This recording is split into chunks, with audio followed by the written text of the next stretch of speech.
Fans flooding in again. That's the Flushing subway as they move into Shea Stadium. Still 15 minutes before the first pitch of the 5th game of the World Series. And we have another bright, sunny afternoon, but it's cooler today than yesterday. The temperature is 61 degrees, and a strong wind right now is circulating around Shea Stadium. It's blowing in from first base toward third. Hi, everybody. I'm Kurt Gowdy. This is Lindsey Nelson, and Tony Kubek is roaming the stands as we'll give you today's coverage. And, of course, rhubarb swirled late into the night last night and right up here until game time today. First, about the ejection of the manager of the Baltimore Orioles, Earl Weaver. The home plate umpire, Shag Crawford, explained it. An automatic expulsion for Weaver protesting a ball and strike. And then on J.C. Martin's bunt, running to first base, he was struck at the left wrist. Pictures last night showed that he was running inside the foul line in fair territory. We're going to rerun the play for you and show you the outcome of that play. And Lindsey will explain the statement here made at 12:30 Eastern Time by the home plate umpire Crawford and the commissioner of baseball about the outcome of that decision. The pitchers today, Dave McNally has the job now of trying to send this series back to Baltimore and is Baltimore's last hope. McNally lost on Sunday 2-1 to Jerry Koosman, the left-hander from Billings, Montana, who lives now in Baltimore, going all the way. For the Mets, Jerry Koosman, who pitched a brilliant two-hitter against Baltimore Sunday, was finally relieved in the 9th inning. He's coming back for the Mets today. And we were talking to Brooks Robinson before the game, and he said, so far, the Met pitchers have been the toughest set of pitchers on one staff that he or his teammates have ever hit against. But now let's get into some of the key plays of yesterday and more pregame dope. And here is Lindsey Nelson. Thank you very much, Kurt Gowdy, and hello again, everybody. As you know, everything that happens in a World Series is magnified 1,000-fold, especially if it's a pivotal ball game like yesterday's. The Mets now have won 3 and lost 1. They're in a commanding position, but keep in mind, last year at this same time, the St. Louis Cardinals led the Detroit Tigers 3-1, and Detroit won the World's Championship. So now let's look at some of those plays that were roundly discussed all around the town last night. It was Brooks Robinson up there with runners at first and third in the 9th. The Mets were leading 1-0, and Ron Swoboda comes over, makes a diving catch called by many the greatest defensive play of this World Series. Robinson tagged and scored the tying run afterwards, but he prevented Boog Powell at first from moving up, and so it was a 1-1 ball game in the bottom of the 10th, and Jerry Grody's up to lead off for the New York Mets. Grody lofts a pop fly into medium left field. Lost in the glare, Buford stayed back and then made the charge forward. Belanger went back and says he did not touch the ball. As you see it fall there, it went for 2 bases as it was recovered by Don Buford. That was a leadoff double then for Jerry Grody as he went sliding into second. That became the winning run. Rod Gasper came in to run for Grody. Al Weiss was up next, and he was intentionally walked with first base open. Then Gil Hodges hit for Seaver. He sent J.C. Martin up, and Pete Rickard was brought in to pitch to him.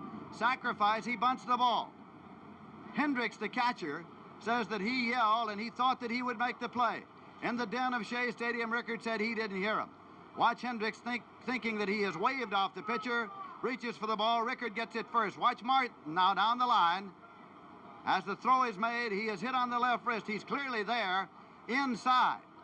As the ball bounced away off the left wrist of J.C. Martin, onto the grass in short right. The winning run scored as Gasper crossed the plate, and the Mets won the ball game by a score of 2-1. Now, there was a still picture that was being circulated at press headquarters last night that showed Martin to be in fair territory. And the rule states, of course, that if he is hit in fair territory, that is interference, he should have been called out. Earl Weaver says he didn't see the picture till he got back to the hotel and wishes that he had never seen it.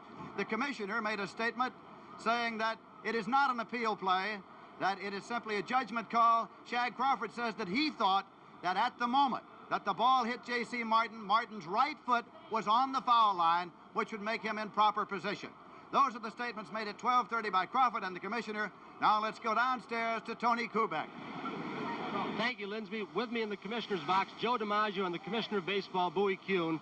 Mr. Commissioner, you had a tough statement to make this morning about the controversial play late in the ball game yesterday. Would you like to make it again? Well, it wasn't too tough as far as I was concerned, Tony. I talked to the umpire, Shag Crawford, on the throw by Rickard to first base. And it was his judgment that the ball player going down the line, Martin, was permissibly within the running lane, and I've accepted his judgment. That is the end of it. Joe D., you've seen such great fielding plays so far in this World Series, down in Baltimore and up here in New York, Shea Stadium. You, of course, were part of that famous Al Gianfrido catch. You hit the ball. Are these toppers? Oh, yes, I do recall that when I hit in Gianfrido catch, but I'd have to say two of the catches I saw here the day before yesterday and yesterday's catch were about as fine as catches you want to see in World Series play, particularly the one Swoboda made yesterday, because that was the ball game. I didn't think he had a chance for that ball. Well, you know, it's a play where an outfielder doesn't even have a chance to think on it. He makes his move now or he doesn't do it at all. Well, that is true. He had to dive because there's no way of he backing up to catch it on the hopper. They got by him any way he played it. Joe D., thank you so much. Mr. Commissioner, thank you so much. All right, Tony. Now let's go on back upstairs. The Mets taking the field here, hopeful that today they can win the ball game and wrap it up with a World's Championship here at Shea Stadium before the home folks. The Orioles aware that they need a 3-game winning streak, and manager Earl Weaver says they are professionals. They don't feel the pressure, especially that 17 times during the season that they had 3-game winning streaks. At first base, it's Don Clendenin for the Mets. At second base, it is Al Weiss. The shortstop is Bud Harrelson. And around at third, Ed Charles. Cleon Jones is in left field. Tommy Agee is in center field. And Ron Swoboda is in right field. The catcher is Jerry Grody. And Jerry Kuzman, who warmed up down in the bullpen under the watchful eye of Met pitching coach Rube Walker, has not yet made an appearance. There is Kuzman toweling off before getting ready to come out onto the mound. Earlier this year, he had some shoulder difficulty, but once he got that straightened out, he had a great second half and has won victory at coming last Sunday in the World Series competition. So it is Jerry Kuzman out now to take his warm-up pitches. I was talking to him just before the ball game about where his home was actually located, because we had always listed him as Appleton, Minnesota.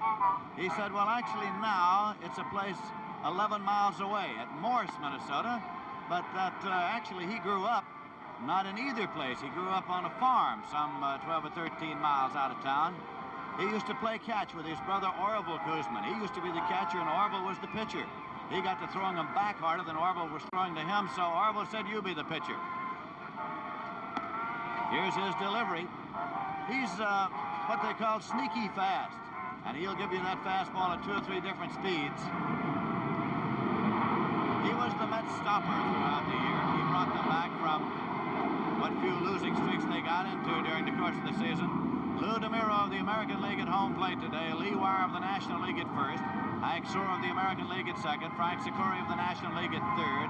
Larry Knapp of the American League down the left field line. Shag Crawford of the National League down the right field line today. So the stage is set for game number 5 of the 1969 World Series. And coming in for the play-by-play, Curt Gowdy. Thank you, Lindsay. A strong wind blowing from first to third. Don Buford, switch hitter, will be batting right. In the series, he's had 2 hits and 16 times up. Stoller coaching at first, Hunter at third for the Orioles. Number 9. Buford, Blair, and Frank Robinson for Baltimore. Buford, a .291 hitter during the season. Straight away for him. And Ed Charles in tight at third in case of the bunt. Buford's a good bunter. Fouls it off going after that first pitch. The sun will be playing hide and seek today. We have a lot of clouds overhead. The last 2 days here at Shea Stadium, the skies have been cloudless. Curve, grounded to shortstop. Bud Harrelson's up with it, and there's one down.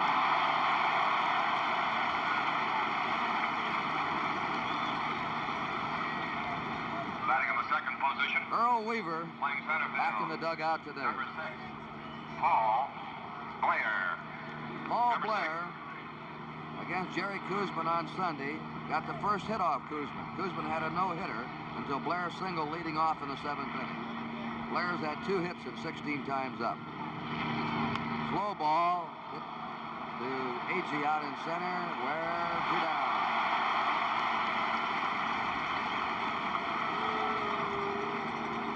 Frank Robinson Batting in the third position. has had 2 Right hits fielder. in 13 times up. Frank Robinson. Number 20. During the year, Frank hit .308 with 32 homers, 100 RBIs. The power-hitting Orioles have been held to 1 home run in the series, and that was a leadoff home run in the opening game by Don Buford. Ball 1. Kuzma quick with that pitch.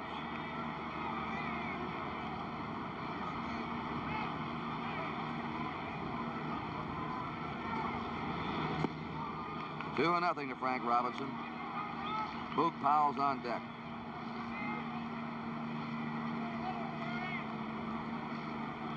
Gil Hodges with his pitching coach Rube Walker in the Met dugout. There's a fly to right. Here's Swoboda. And the Orioles are down 1-2-3 in the first inning. Into the first half inning. The Orioles nothing, with the Mets coming to bat. We have John Powell at first. Dave Johnson playing second base. Mark Belanger, the shortstop. For the New York Mets. Leading off. And Brooks Robinson at third. Number 20. Buford in left. That's Blair in center. There's Buford in left.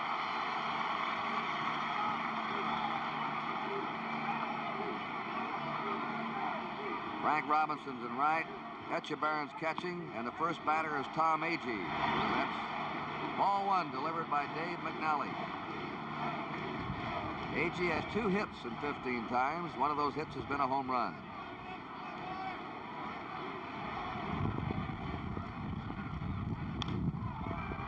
Twisting foul out of play. 1-1 to Tom Agee. Bud Harrelson will be up next, and then Cleon Jones.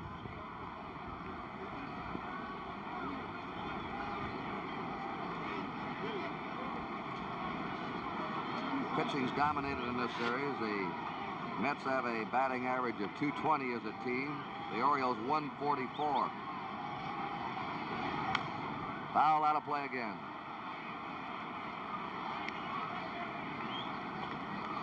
One ball, 2 strikes to Tom Agee.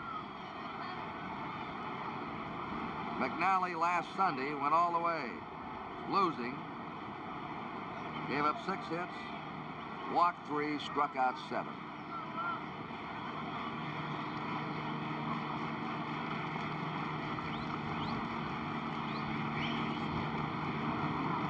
The 1-2 pitch, just a little high, 2-2. McNally, born in Billings, Montana, lives now in Lutherville, Maryland, a suburb of Baltimore. He'll be 27 years old this month. On deck, Bud Harrelson. 3-2.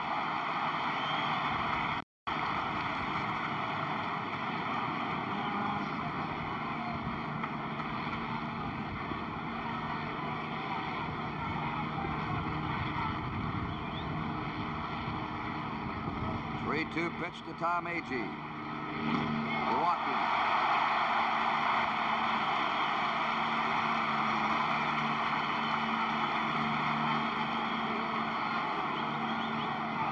Batting in the second Bud position. Harrelson, the Mets shortstop, has had 3 hits in 13 times. Bud Harrelson. Number 3. Brooks Robinson even with the bag at third against him.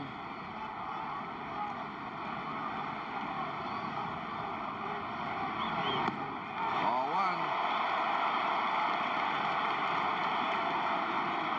And Etchebarren wants to settle his pitcher down now, McNally.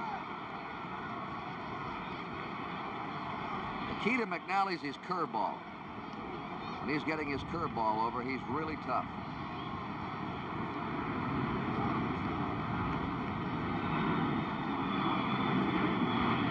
He won his first 15 decisions of the year.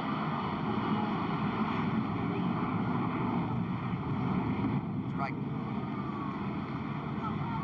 He tied 2 American League records for winning streaks.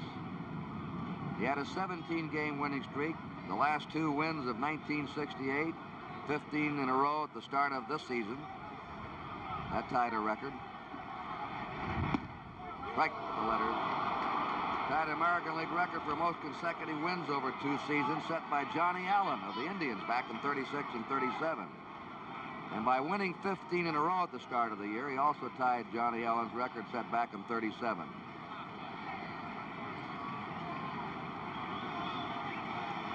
One ball, 2 strikes to Bud Harrelson. 2-2. McNally slumped off in August and September. He won 5 and lost 7 during those 2 months. Then he came back strong, shutting out Minnesota in the American League Championship Series in 11 innings. And he pitched a good game last Sunday, although he lost. 2-2 pitch. Ball 3.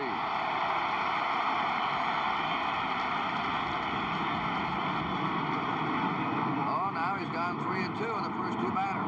He's walked Agee. You'll hear this roar coming over constantly. The flight pattern of LaGuardia Airport coming right over our head. There goes the runner. Strike 3, the throw down. Belanger can't hold the ball.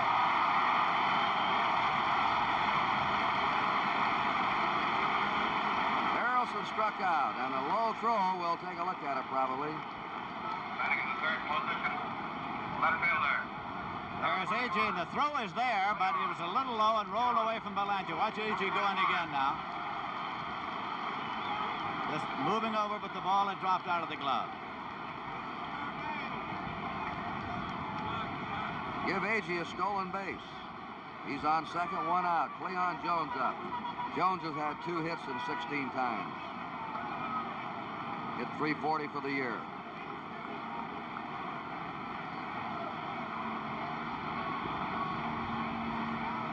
No score. Last of the first inning. Blocked by Etchebarren. That's McNally's curve, and he has a sharp one. It comes off and drops very sharply.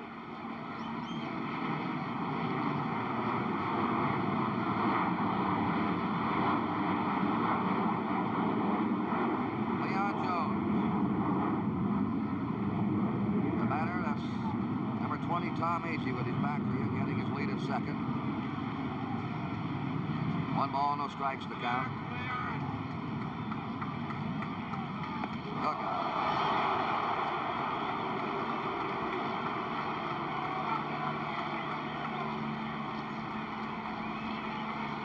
Two balls, no strikes.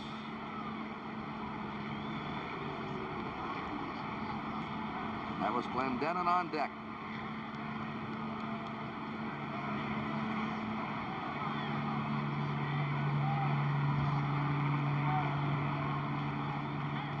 Nothing pitch to Jones.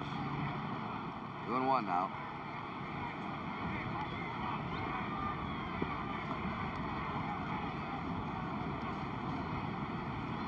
McNally's been good at home and on the road. Agee at second, 1 out. He won 8, lost 3 in Baltimore, and on the road he won 12 and lost 4.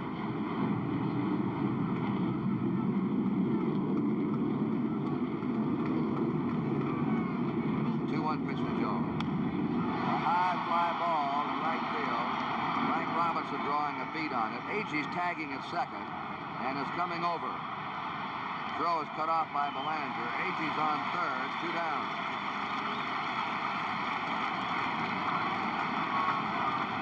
This game authorized under television rights granted by Major League Baseball solely for the entertainment of our audience. And any publication, reproduction, retransmission, or other use of the pictures, descriptions, and accounts of this game without the express written consent of the Commissioner of Baseball is prohibited.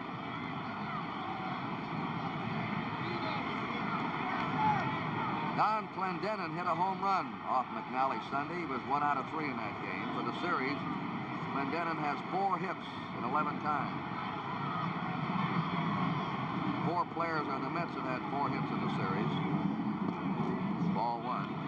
Boog Powell's the only man for Baltimore that has had 4 hits. Swoboda's had 4 hits. Brody 4 hits. Weiss 4 hits. On deck, Ron Swoboda. 2 down. A.G. at third. No score. Last of the first. 1-0 pitch. Ball 2. A.G. may have bothered him a little bit, Lindsey. I think so, Kurt. A.G. made one dash during the championship series with Cleon Jones up there, and Cleon apparently didn't see him, and when he swung the bat and fouled the ball off, he was about a foot from A.G.'s head.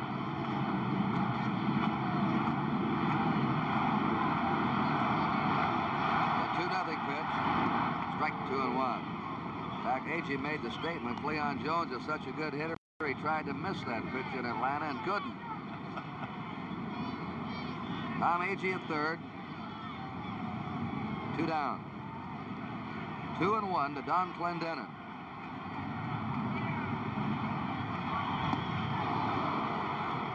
Two and two now. Bluff throw. A.G. scrambling back.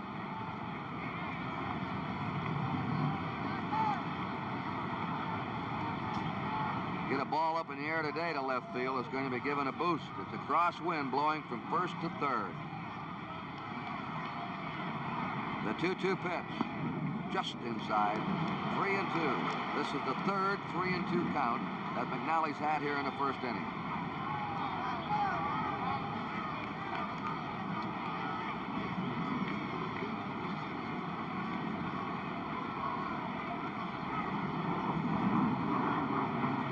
Pitch. Ball 4.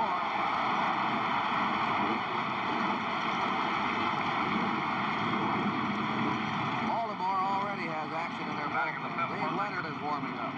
Right fielder. Right-hander. Number 4. Ron Swoboda, the batter. Number 4. Leonard warming up. McNally has walked 2. He's had 3 3-2 counts in the game. He is usually much sharper with his control.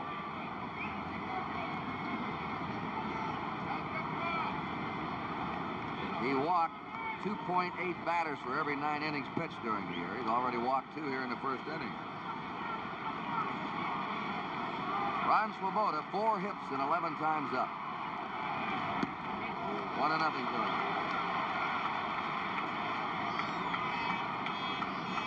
Clendenin at first. A.G.'s at third. And the first pitch by McNally to every batter has been a ball so far.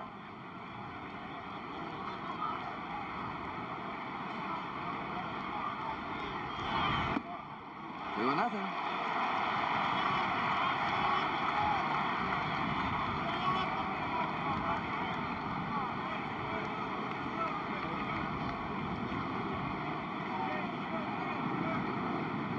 The on-deck batter's Ed Charles.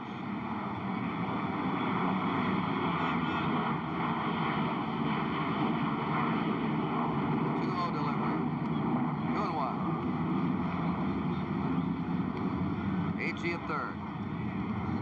Clendenin at first. 2 out, no score, last of the first inning.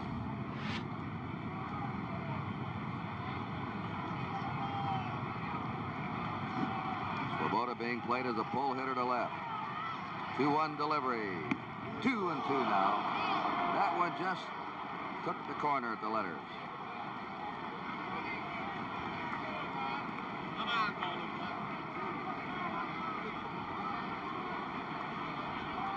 Both runners getting, Clendenin will move off in a moment.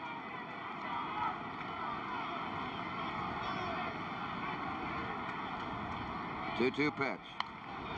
Foul back right over our NBC booth.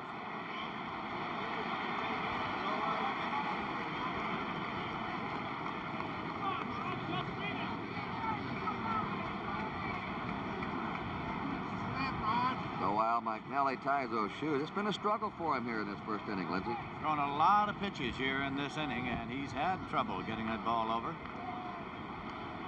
So he's faced now with a 2-2 delivery with 2 men out, runners at first and third to Ron Swoboda.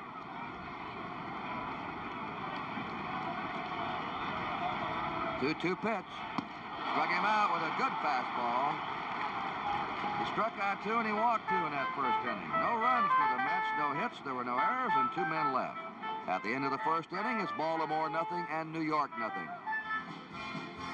Bob Short, the president of the Washington Senators, Ted Williams with his arm on the railing, and Mrs. Williams next to him.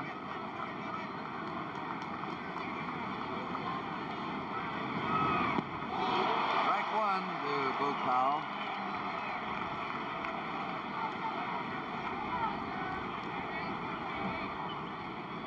Powell, the leading hitter in the series for the Orioles, with an average of 267. Has had 4 hits, 15 times up.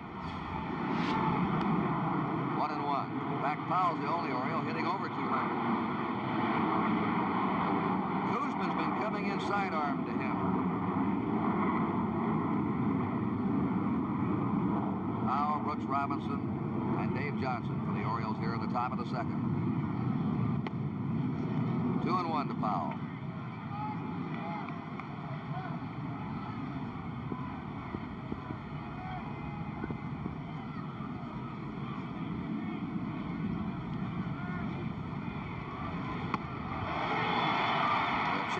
But it's over. 2-2.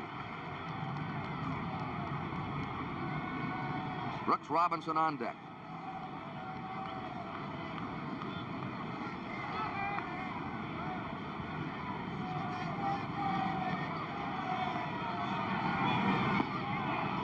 Three and two.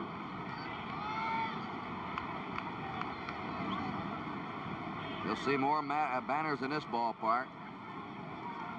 Became famous for them over the years than any other park in the major leagues. A 3-2 pitch to Powell. Powell back.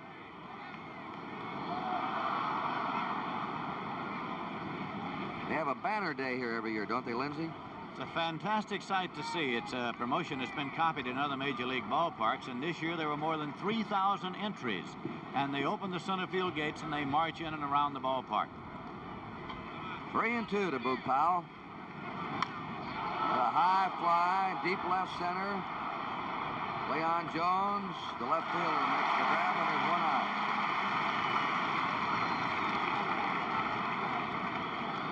Brooks Robinson, third baseman, number 5, Brooks has had Robinson. 1 hit in 15 times, but he has knocked in the only 2 runs the Orioles have scored in the last 31 innings. One on a base hit, and the other a line drive, and that fantastic catch by Swoboda in the top of the 9th inning yesterday. Strike to him. I was asking Brooks Robinson before the game just how good are these Met pitchers, and he said plenty good. They're the hardest throwing set of pitchers I've ever hit against. Change up. 1-1. On deck is Dave Johnson. Robinson thought Seaver was the quickest of the pitchers he'd hit against. Curve is over, strike 2. 1 ball, 2 strikes.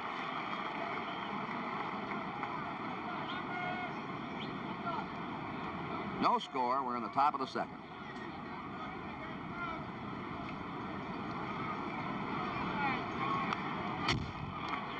Count holds. 1 ball, 2 strikes to Brooks Robinson. Kurt Kuzman was signed for a bonus of $1,200. Scout Red Murph offered him $1,500, then $14, then $13, and then $12, and he signed for $12. He said he thought if he didn't sign then he'd be owing them money by the next week. Ground ball to short. Bud Harrelson's throw. 2 down. I'd say the Mets got a real bargain with this boy. They did that. Batting in the 6th position. This 5th game of the 1969 World Series being brought to you in living color on NBC. NBC celebrating its 30th anniversary of sports telecast and its 23rd year of World Series coverage. Dave Johnson, the Baltimore second baseman, has not had a hit in 12 times. 2 down, nobody on. Ball goes by Charles in the left. Johnson's on. We're about to say he may not have had a hit, but he's played rather an obscured second base with all the other great plays. He's made 2 fine plays of himself. And there's his first base hit according to the official score. Number 8, Andy. Johnson at first, 2 down. Andy Etchebarren. Here's a kite beyond the center field stands.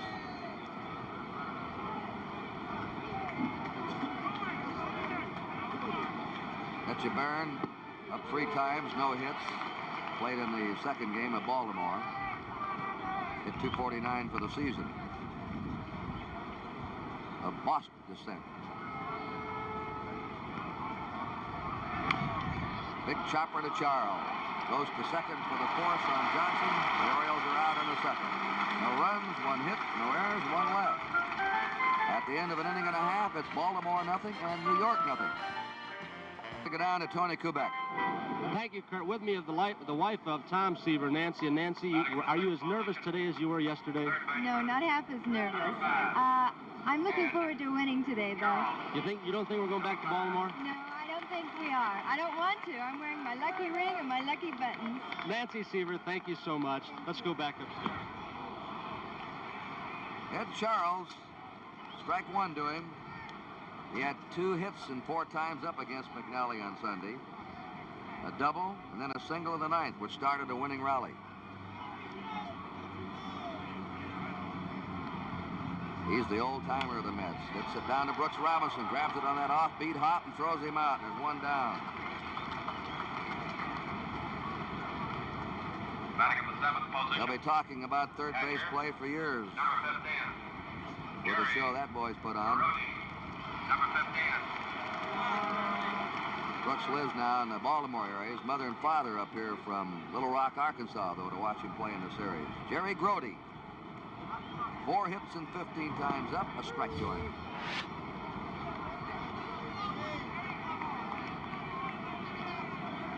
On deck is Al Weiss. Grody is the only player in the series to hit safely in every game. He's had 1 hit in each game. We have no score. This is the last of the second. On the corner. 0-2 to Grody.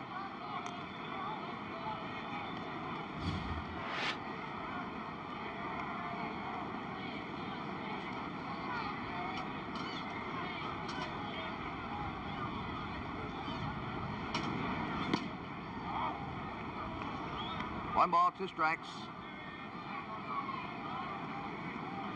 The Orioles have not alibied the position they're in right now. They give the Mets full credit. The 1-2 pitch. A fly ball in the deep right center. Paul Blair getting on his horse, back for it. 2 down. The manager of the Orioles, Earl Weaver, said, look, they've made the plays when they've had to, and that's why they're winning. Second baseman.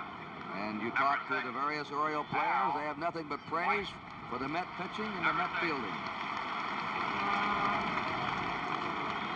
2 down. Nobody on, and Al Weiss the batter. He's had 4 hits and 7 times up. Batting .571 in the World Series. McNally curves him, it's low. And of course he knocked in the winning run against McNally last Sunday in the top of the 9th inning. Line shot, grabbed by the shortstop Belanger. 3 up and 3 down. At the end of 2 innings, the score is 0-0. Exciting year for baseball here in New York. Probably never been matched before. It's been that way across the country with the new divisional setups in baseball. They had that wild race in the Western Division of the National League. Record attendances this year. We hope you've enjoyed Major League Baseball, especially on the game of the week during the season. Mark Belanger leads off for the Orioles and fouls it off. Belanger at 2 for 12. Of course, the highlight of the entire season has been the rise of the Mets. The balloon on the field. That's one way to handle it. I'd expect that's the best possible way to handle it.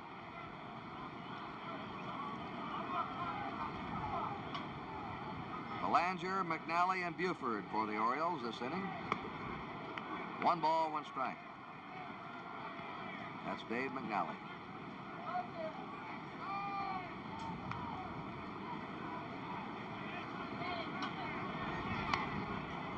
Swung late, just got a piece. 1 ball, 2 strikes. The Orioles have the only hit so far. Dave Johnson single. Mayor Lindsay.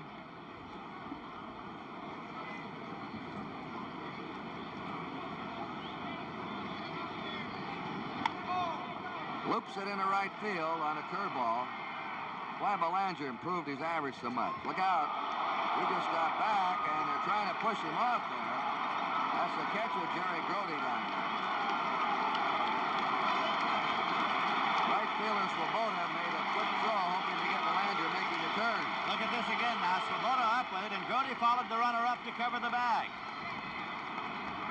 Takes the throw now. Made one tag, and Belanger's back, and then Grody attempted to push him off the bag. Number 19.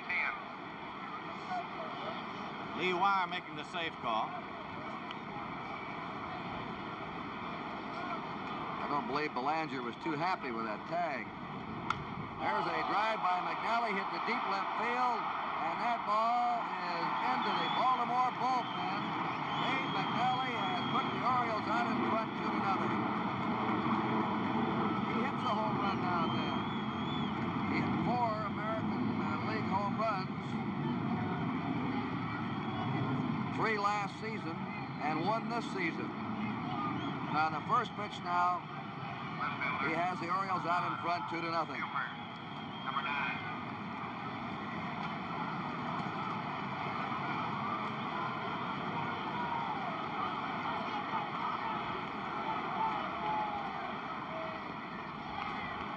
Ball 1 to Don Buford. Nobody on, nobody out. Baltimore leading 2-0.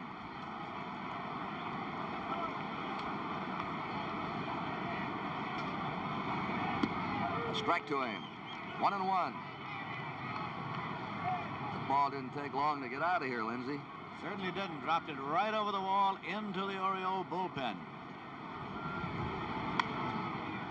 Foul out of play.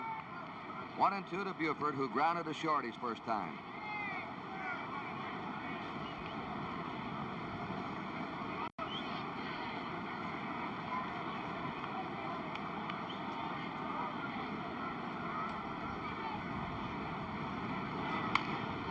Gets it off the fist to Bud Harrelson. Has to hurry, and he gets to Fleet Buford. 1 down.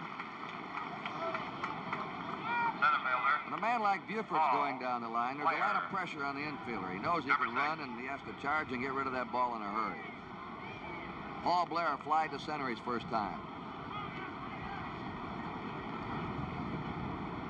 This boy hit 300 all year until he went into a slump in September. A strike.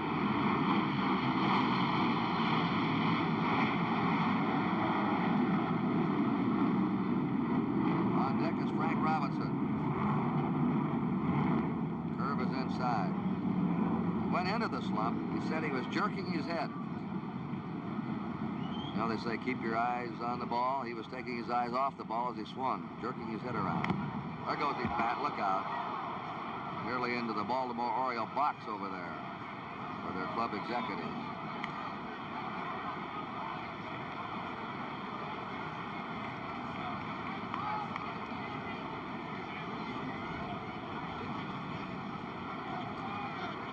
One ball, 2 strikes to Paul Blair. A fractured ankle. 67, recovered from it. Is now one of the best defensive center fielders in baseball and a good hitter. 1-2 to him.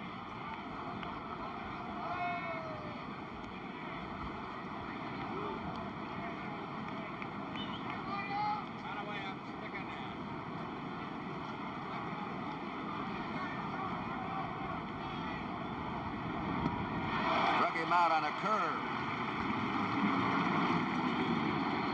Merle Bailey, who sang the national anthem and is not just one of those fans that comes to a game when the World Series is on. She's out here all summer rooting for the Mets. 2 down for the Orioles. Frank Robinson up. He flying to right his first time. Looking back to last year's World Series, we remember home runs by Bob Gibson and Mickey Lolich. There's a long belt by Robinson. Forget that one. It's gone. Nobody moved in the Met outfield or infield. Robinson slams it into deep left center, and the Orioles lead 3-0. And this is the kind of hitting that the Orioles had all year until September 7th, when they went into a team batting slump during the last 3 or 4 weeks of the season, but still had the pitching and defense to win. Number 26. Gil Hodges, his usual impassive self. That's the 4th World Series home run for Frank Robinson. Ball 1 to Boog Powell. Hit 1 in 61, 2 in 66, playing with the Reds in 61, and then this one right now. 3-0. The Orioles leading. The curve is low. Ball 2. 2 down, nobody on. Jerry Koosman has been roughed up here in the 3rd. Foul ball back. Earl Weaver, the Oriole manager, said, we're going to break loose sometime. It's got to be today or it's all over. He said, I know we're going to come out of it. We've got too many good hitters to be scoring no runs or 1 run the way we're doing. The 2-1 pitch. Foul. 2-2.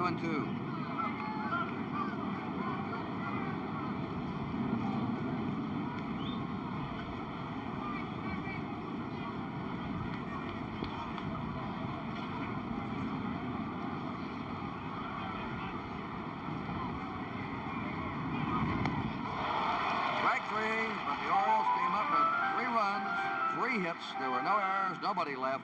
At the end of 2.5 innings, it's Baltimore 3 and the Mets nothing. How about the second half? Hello, Dolly. How are you, Pearl? Steve, you almost choked me. You're eating a hot dog like a true Mets fan. I tell you, everybody's getting so nervous. You're not nervous. No, of course not. Jerry has got, I said he had an arm and there we go.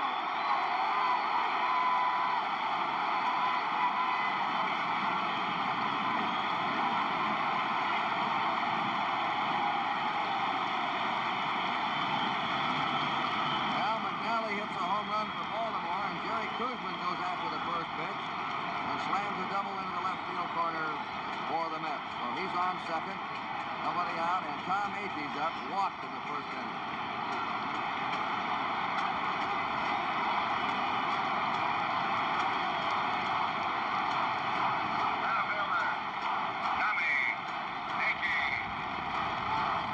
Koosman had only 4 hits all season, and they were all singles. 4 hits at 84 times up.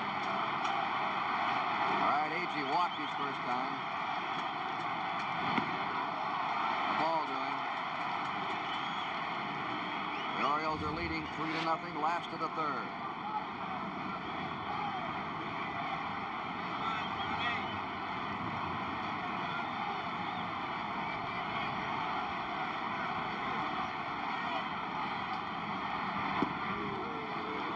Strike.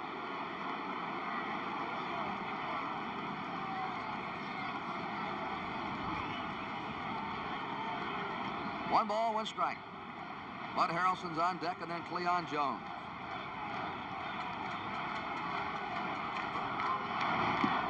Curve is high. 2-1.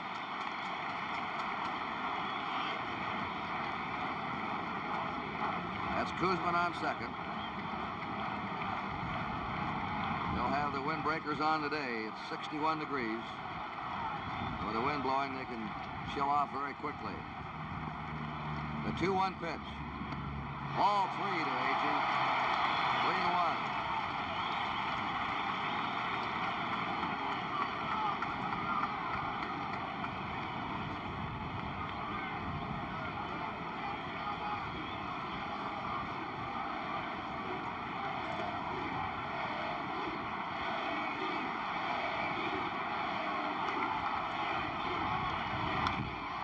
It's a high pop, shallow center. Paul Blair coming on. 1 away. Koosman staying at second. Shortstop. Bud Harrelson, the next Met batter, struck out his first time.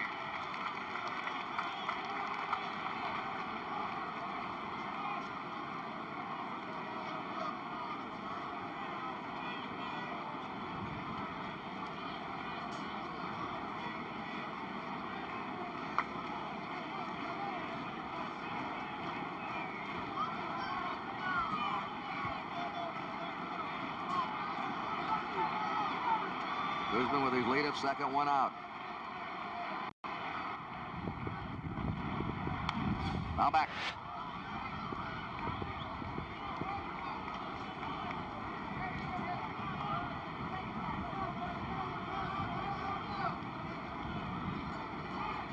practicing his stance and his cut. Cleon Jones on deck.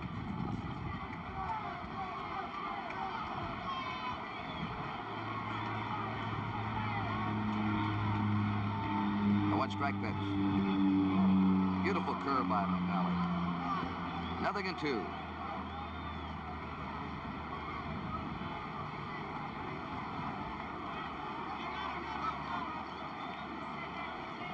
Well, it's either going to be over here today or we'll be in Baltimore Saturday with Gentry against Palmer, probably. That's just some surprise moves by the two managers. Foul ball. Eddie Yost, who used to play a mess of third base for the Senators, third base coach of the Mets.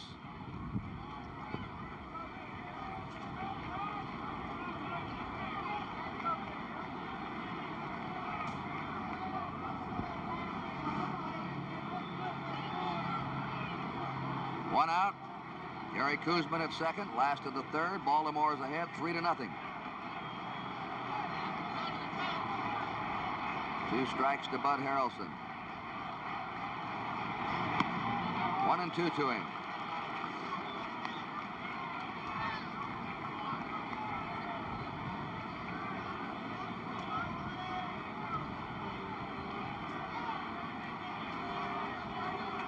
McNally gets that ball placed in that pocket.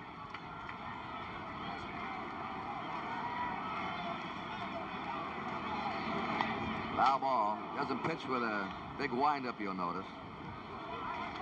Gets his fingers in position and then hides that ball.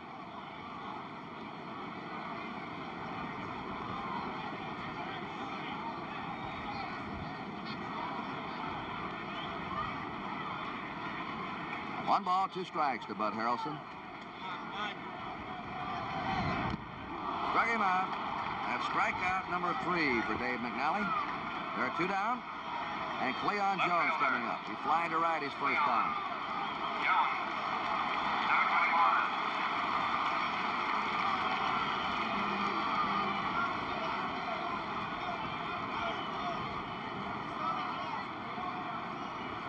McNally's had an incredible record since the All-Star game of 1968. He's won 34 and lost 9 in the last year and a half.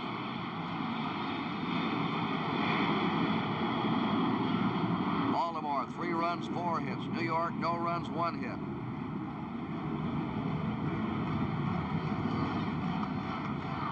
Cleon Jones hits to all fields.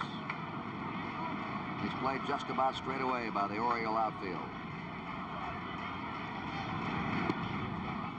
Ball 1 to him. Don Clendenin on deck.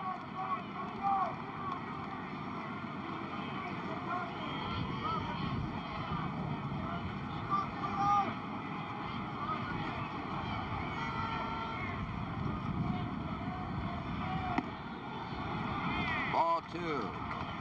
Some of these fantastic catches we've had in the World Series have come about because the players have been in just about the right position to make them. The 2 clubs thoroughly scouted each other. You can have scout reports, but the pitchers have to throw to the hitters the way that you want them to and get the ball where they want to. And both sides have been doing this. 2 balls, no strikes. Jones is a good breaking ball hitter. Pitch is over, 2-1.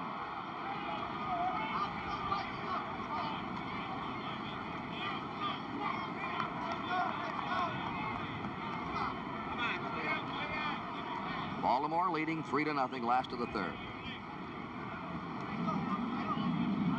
Koosman at second, 2 down.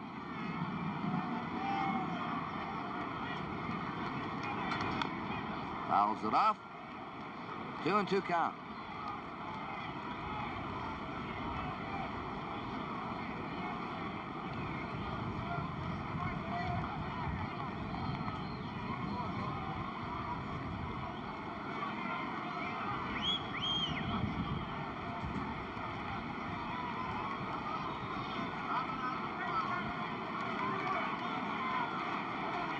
Koosman led off this inning with a double. He's still on second. Agee flying out. Harrelson struck out. The 2-2 pitch coming up to Cleon Jones. And he pops it up. Boog Powell, Dave Johnson converging. Look out, who's got it? Powell yelled Johnson off. Well, the Mets are out in the last of the third. No runs, one hit. There were no errors, one left. At the end of 3 innings, it's Baltimore 3, and the Mets stay Armstrong sitting there at Toots Shore. Always a great ball fan here at Shea Stadium. Remember, the World Series goes 7 games on Sunday. You'll see another baseball-football doubleheader on NBC. Coverage beginning at 1:30. Denver at Cincinnati, San Diego at Boston, Miami at Kansas City, Buffalo at Oakland. If the World Series is over on Sunday, they'll have 2 American Football League games.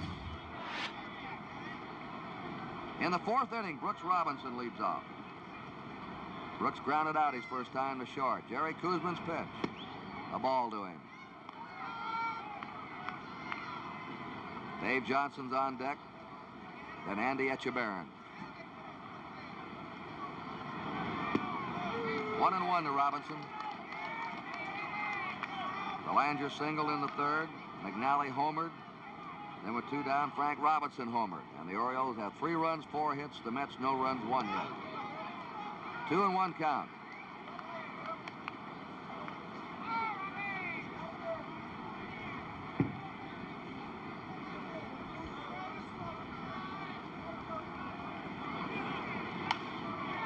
Fouls into the stand.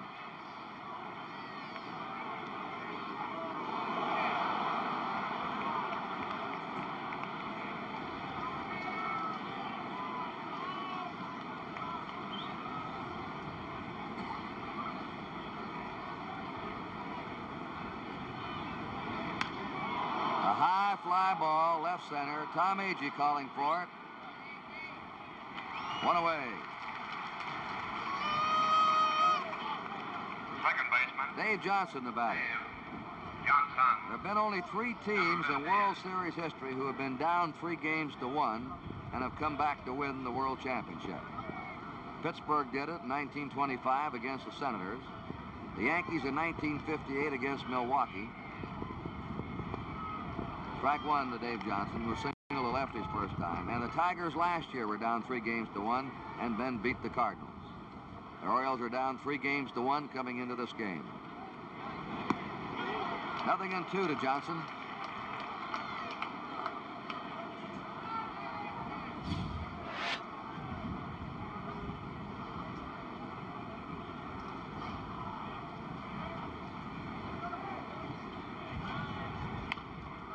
Little half swing, Koosman with an easy play, 2 down.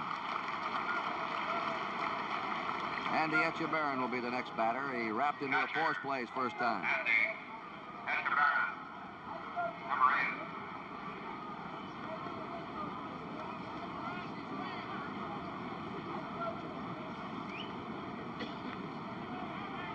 8. Well, aside from the 2 home runs by McNally and Frank Robinson, everything's been sort of quiet so far.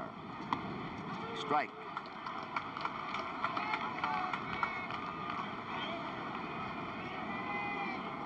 This is the top of the 4th inning.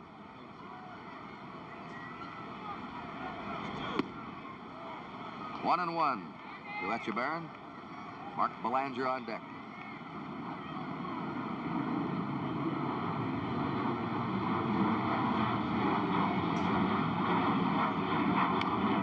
Pounding ball to Al Weiss.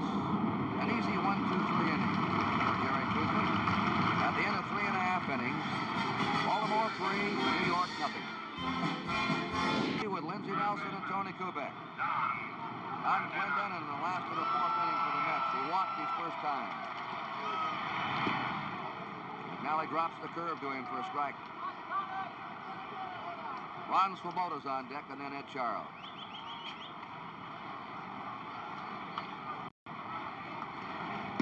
Strike 2. Glendenin's the busiest batter in the series at the plate. Watch him now. He's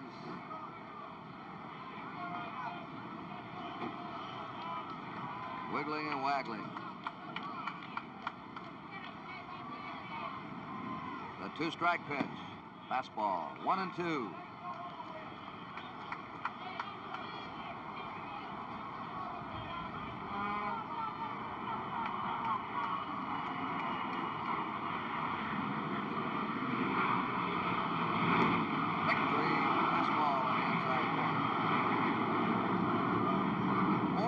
shots for Dave McNally.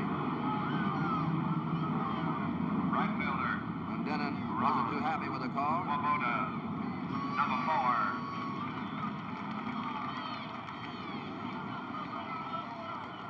McNally walked 2 in the first, had 3 3-2 counts. Now seems to be pitching himself into some control. 1 out, nobody on. Swoboda struck out his first time. Nothing a 1 to him. Ed Charles will be up next.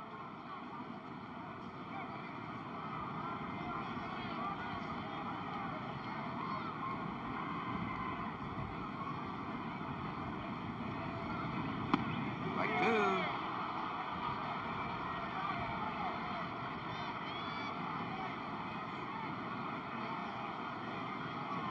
One out, nobody on. One and 2.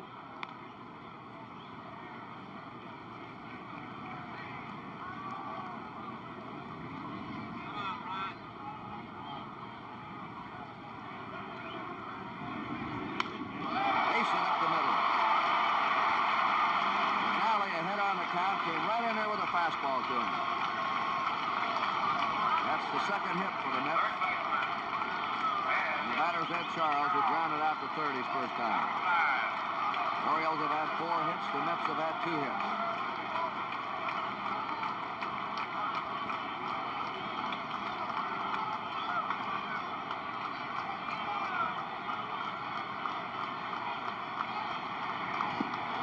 Gave him a curve. Nothing a 1 to Charles.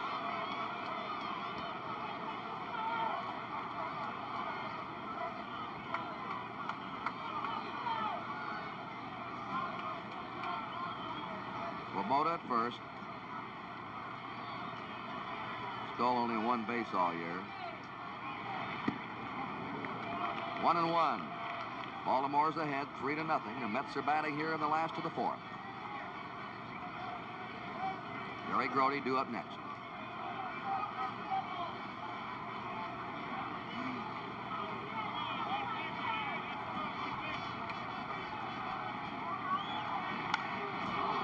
High pop foul. That's your burn.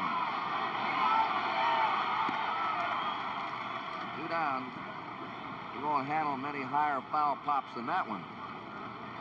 Catcher, Jerry Grody. So we have 2 away for the Number Mets. 15. Swoboda at first, and Jerry Grody, the catcher, up. Fly to center in a second.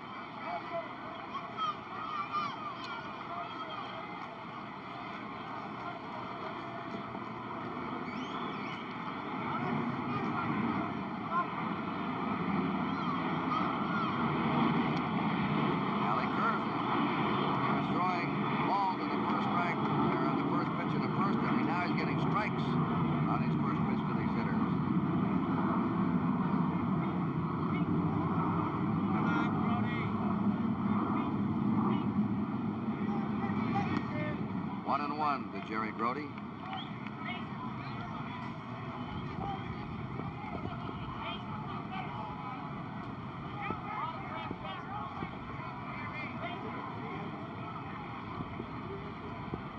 Two away, Ron Swoboda at first.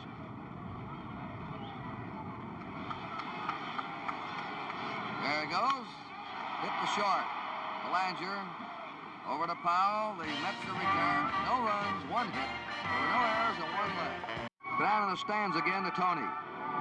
Thank you. With me, one of the great baseball fans in the world, Toots Shore. And Toots, I know you're a Giant fan and a Willie Mays fan, but who are you pulling for in this series?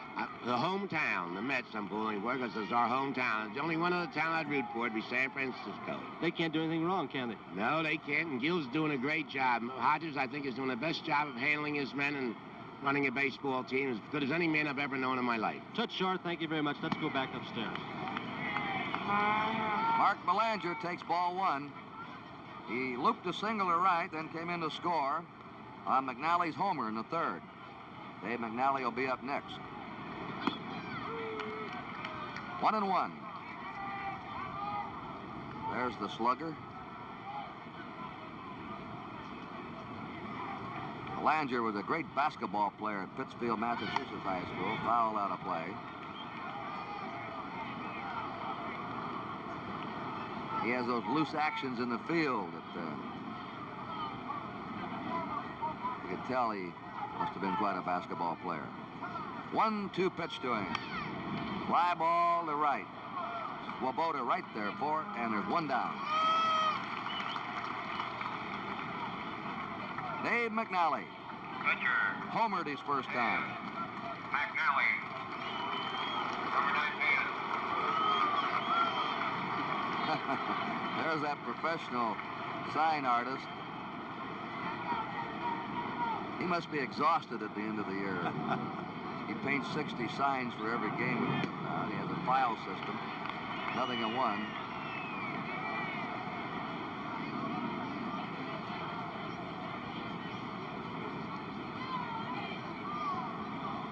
One out, nobody on. Strike 2 to McNally. The Orioles are leading 3-0 in the top of the 5th inning.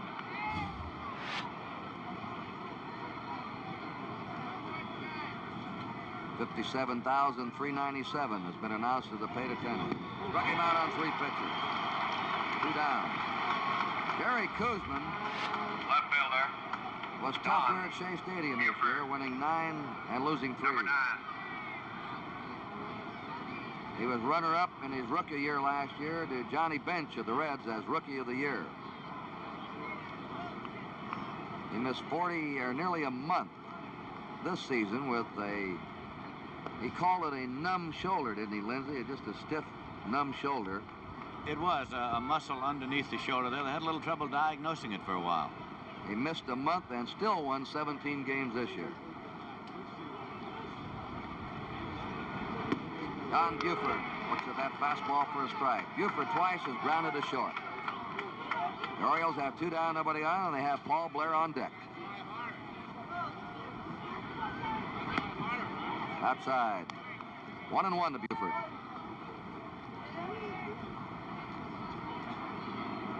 Harrelson playing in a step or 2 on him, and Ed Charles even with a bag at third. 1 ball and 2 strikes to Don Buford.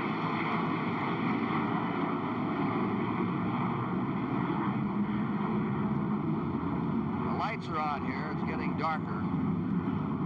Overcast over Shea Stadium.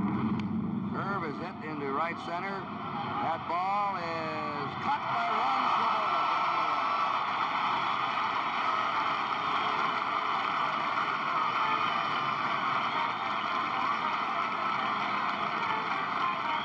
There is Ron Swoboda now moving over into right center and backhanding the ball into the glove in full flight for the out that retired the side.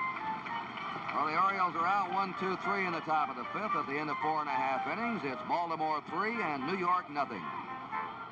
Gowdy, and hello again, everybody. Al Weiss takes a pitch low for ball 1. Weiss has had 4 hits in this World Series. Today he's been up 1 time and lined out to Mark Belanger at shortstop.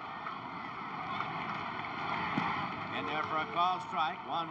Dave McNally had a shaky start today. Walked 2 men in the first inning. There was action in the Baltimore bullpen, but he has settled down now to the McNally that the Oriole fans know and love. Here's a swing and a miss. It's 1-2. And he has been posted to a 3-run lead. He hit a 2-run home run, and Frank Robinson hit 1. That's Jerry Kuzman on deck now for the Mets, who have been unable to get anything started of substance against McNally. Here's a foul ball. It's 1-2. McNally has struck out 4 and he's walked 2. Those 2 walks in the very first inning. Trying to bring Baltimore home ahead to take this series back to Baltimore for game number 6 of the 1969 World Series, which would be scheduled for Saturday. Foul ball backing out of play, and the count holds at 1-2 to Al Weiss. Al Weiss in his major league career has had 6 home runs. 1 of them was off Dave McNally.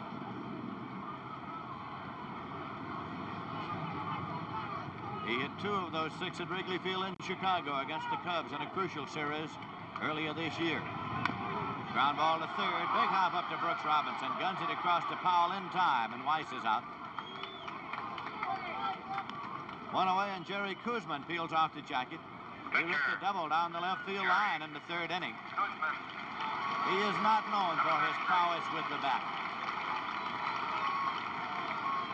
The Mets are batting here in the bottom half of the fifth inning. They've had only 2 hits off Dave McNally. A double by Kuzman, a single by Ron Swoboda.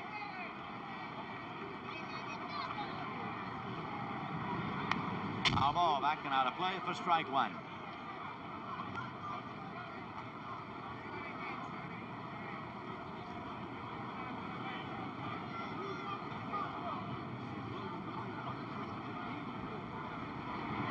That's in for a called strike. The Mets with their predominantly right-hand batting order here this afternoon against the left-hander.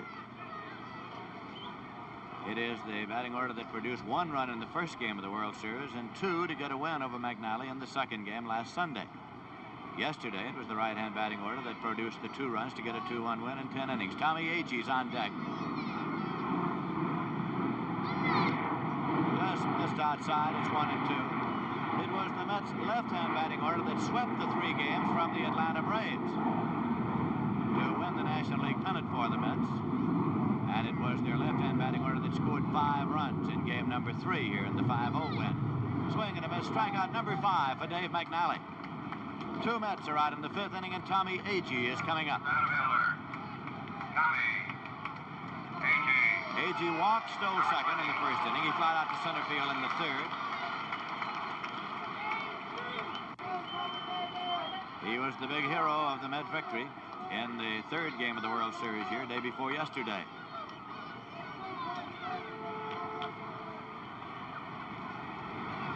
Bunts the ball up the third base line. Let's watch Robinson play, and he overruns it with a bare hand stab, and Agee is on. Robinson made the bare hand stab and came up empty.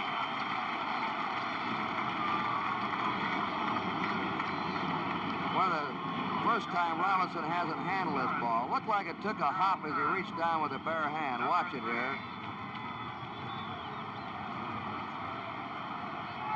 Right over the top of his hand. He would have had to make some play to get Agee anyway.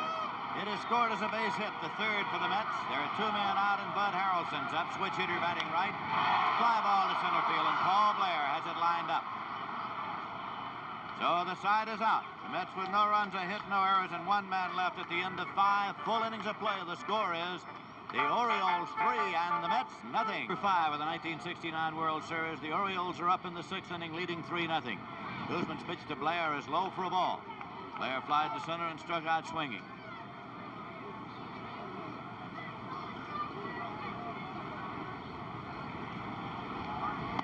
That's high and away for a ball. Perhaps you recall yesterday seeing Tom Seaver walk back to second base umpire Lee Wire at one point, and then the ball was thrown out of play. We were talking to Tom about that before the ball game today. There's a swing and a drive deep center field, way back, and Agee retreats and one hands the ball, turning around.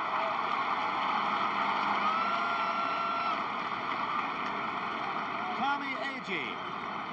Looks like he nearly turns the wrong way on this one. Right fielder. Now he has to spin around. Robinson, number 20. Another one-hander by Tom Agee. Some kind of outfield play here in this World Series. There's 1 man out, and Frank Robinson is up. He lined to right field in the first inning, and he homered a long home run to left center in the 3rd. Swing a foul ball back. Tom Seaver said that yesterday he looked down at the ball and discovered it was an American League ball. So he walked back to the umpire and said, "Do I have to use this?" And he said, "No." So they exchanged it. He said there wasn't much difference, maybe no difference, but he was surprised to find that it was an American League ball, and he didn't know how it got in there. Here's a pitch in for a strike. It's 2 strikes now to Robinson. Joe Cronin's signature on one and Warren Giles on the other one. That's it. Boog Powell is on deck. And Robinson is hit by the... No, it's a foul ball. It's a foul ball, says Lou DeMuro. And now Earl Weaver is out. Earl Weaver is out there again. The umpire is Lou DeMuro of the American League. DeMuro called it a foul ball. Robinson and Weaver are contended that he was hit by the pitch ball. And they're asking him to ask the advice of Lee Wire at first base. Well, yesterday didn't back Earl Weaver off any.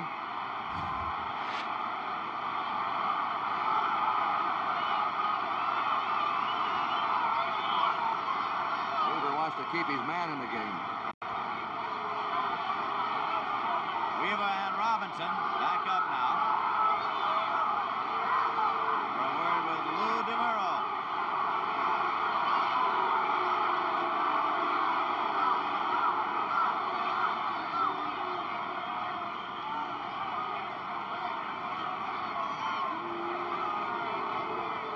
So now the Oriole manager goes back to the dugout.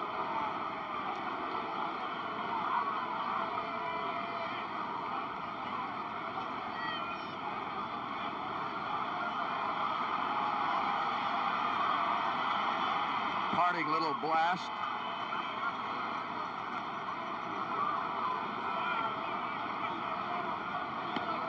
He's not through yet.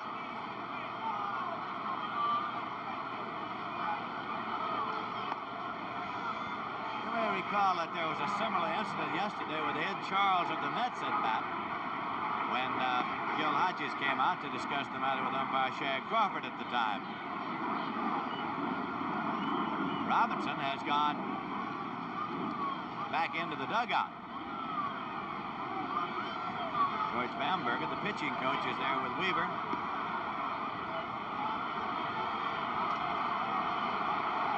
Now umpire Lou DeMuro is coming over to the dugout.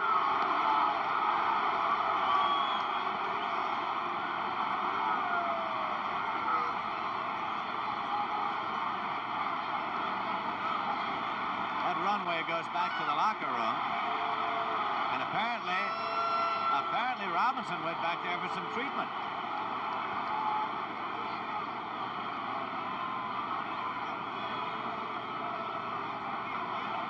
I think the umpire is asking, where's Robinson? I think it would be a fair question at this time. He might have gone in to have a quick look by that trainer that he worked on, Lindsay. Here he is. He did. No, that's Buford coming out. Buford. That's Buford. I think he did because that goes right back to the locker room where the trainer would be, and I think he did. So play is held up here in the World Series. And the Met fans, of course, are getting into the act because as far as Met fans are concerned, baseball is a participating sport. They worked on him. He's taking his shirt off.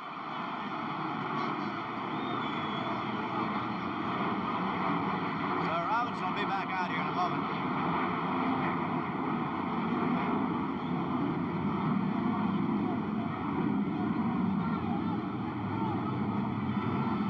We were informed that the trainer said he had a goose egg on his leg.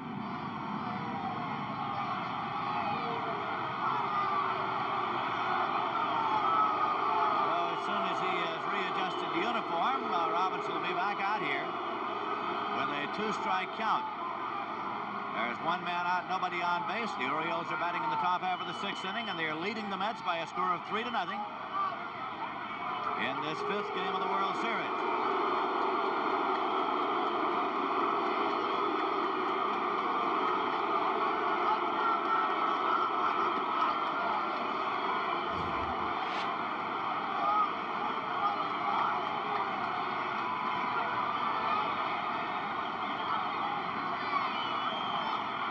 Two is the count.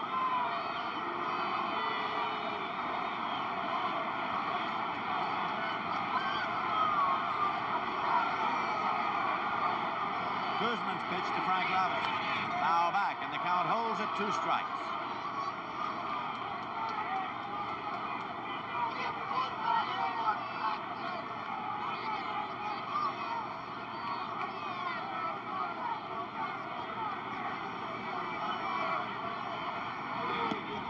Pitch is high, and it goes to 1-2.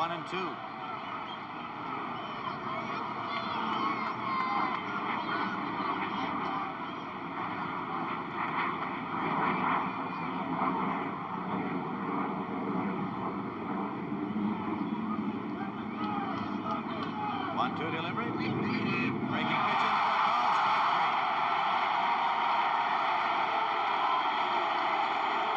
Strikeout number 4 for Guzman.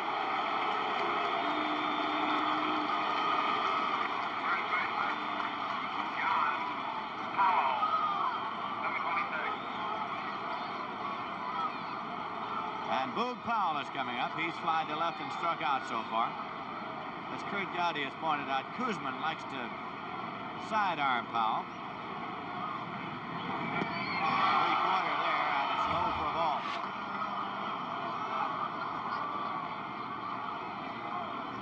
Powell is the only left-handed hitter in this ball game, including both sides.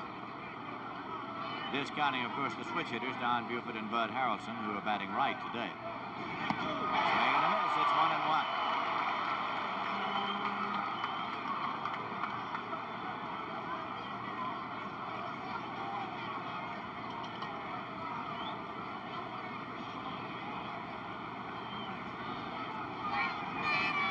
Breaking pitch low, and it's 2-1.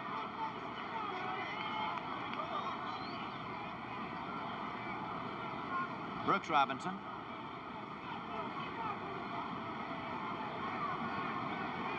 Swing and a miss. It's 2-2.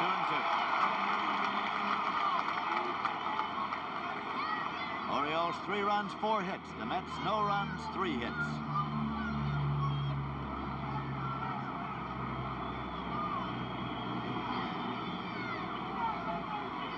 Two delivery.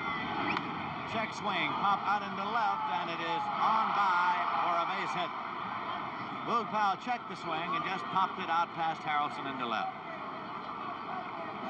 All he was trying to do was just lay the bat on the ball. Watch it here in slow motion. It's going away from him. He really had that rear end out there. So with a runner at first and 2 men out, it's Brooks Robinson up now. Grounded out short to first and flied to center. Swing and a miss. It's strike 1.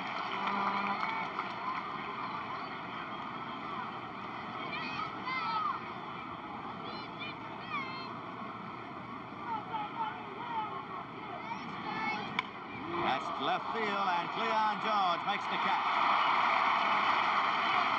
No runs, a hit, no errors, and 1 left. In the middle of the 6th inning, the score is Baltimore 3 and the Mets nothing. Moving Mr. Tony Kubek. Sitting down here with me, and if I just call him Satsmo, the whole world know who I'm speaking about. Satsmo, how you enjoying the ball game? It's a beautiful game, I'm telling you. And I've been enjoying the whole series. You a Mets fan? Yeah, we don't know who's going to win it. But still in all, you got to enjoy it. They're both beautiful teams. You're a beautiful man. Louis Satsmo, Artemis Hong, thank you. Thank you. Let's go on back upstairs. That young man appears to be a Met fan. He's got on all the sides. Cleon Jones is up now. Bottom half of the 6th inning. Cleon has gone 0 for 2, flied to right and popped out to first base. The Mets have had only 3 hits off of Dave McNally, who's been thoroughly in command. Cleon skipping to get out of the way, and it's ball 1. He starts down to first base, and DeMuro calls him back. So Cleon thought he was hit by the pitch ball, and now comes Yogi Berra down from the coaching lines at first, about halfway. And Gil Hodges carrying the baseball. It's coming over now. Hodges showing the baseball to DeMuro. Hodges, we might have a shoe polish play here. Remember the Nippy Jones shoe polish play in the 1957 World Series at Milwaukee? Hodges showing it to Lou DeMuro, who awards first base. Another shoe polish play here at Shea Stadium. And here comes Earl Weaver. You could bet on that.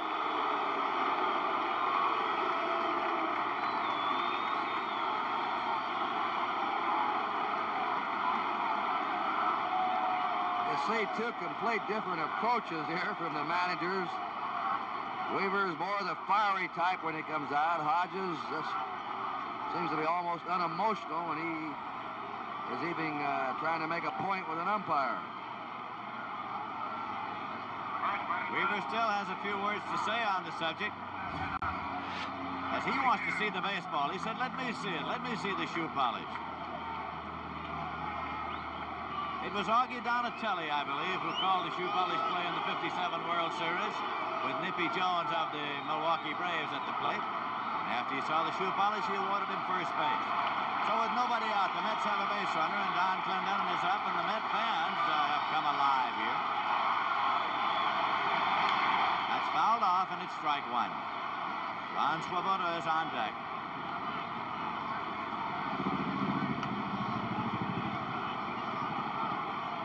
Lindsay, when Robinson went into evidently his clubhouse, McNally had a long wait in that dugout. Did have a long wait. This will be a strike one delivery. That's high and away, and it's 1-1.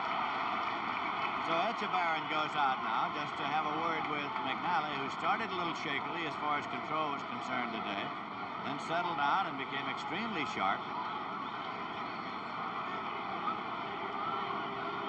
Mets have had only 3 hits. The Orioles are leading in the game by a score of 3-0. This will be a 1-1 delivery to Don Clendenon. Swing and a miss. It's 1-2.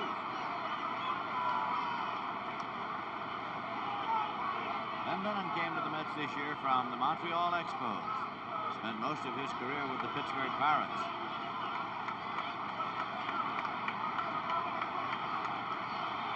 One-two delivery. Outside, so it's 2-2. With Swoboda there on deck with the weighted donut on the bat.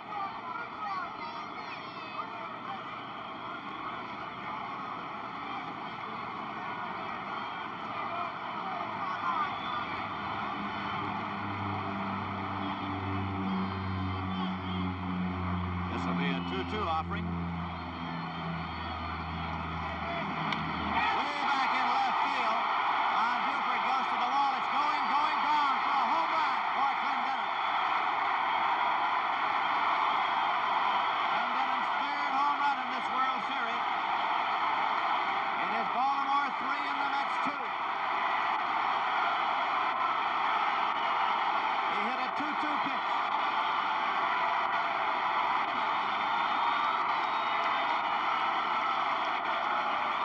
This curveball hangs right over the plate for him. Alley hung the curve to him, right over the plate to him.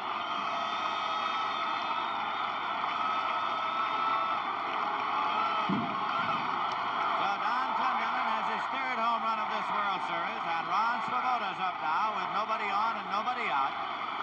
It's the Baltimore Orioles 3 and the New York Mets 2. Swoboda bunts the ball back. Etchebarren can't get to it. It's a foul ball out of play and strike one.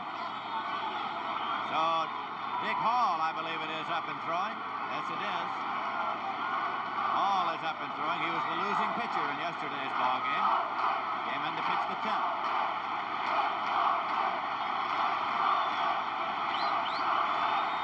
Tug McGraw is throwing in the Met bullpen. Tug McGraw is up and throwing for the Mets. That's low for a ball as the Mets get down lower in their batting order. Swoboda is the number 5 man. Look at the little action. There's McGraw, the left-hander. So the ballpark has come alive now with the hometown team having scored twice. That's in for a call strike. It's 1-2.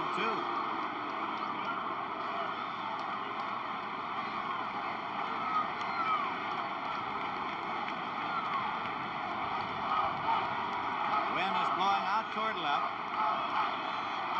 There's a 1-2 pitch. Inside low, and it's 2-2 now to Ron Swoboda.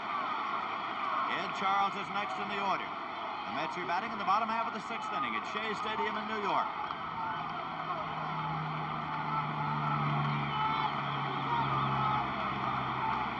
Dave McNally's 2-2 pitch to Ron Swoboda. And it is looped out back of second where it's taken by Dave Johnson, who had good position. They were playing Swoboda to pull, and he was practically behind the bag at second to take the soft line drive. Watch Joe Garagiola each morning on the Today Show as he brings you highlights of the World Series and talks with the stars of each game. That's a great way to start the day, Monday through Friday at 7 a.m. With 1 man out and nobody on, Ed Charles is up. Breaking pitch is low, bounds off the glove of Etchebarren, and it's ball 1. Charles is grounded out third to first, and he's fouled out to the catcher. Jerry Grody's on deck.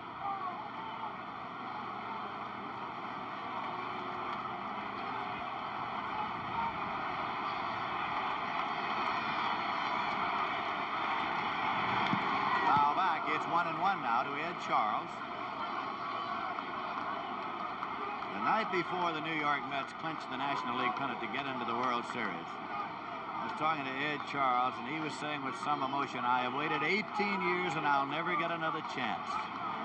This was what he wanted to do, get into a World Series in his 18th year of professional baseball. And away, it's 2-1.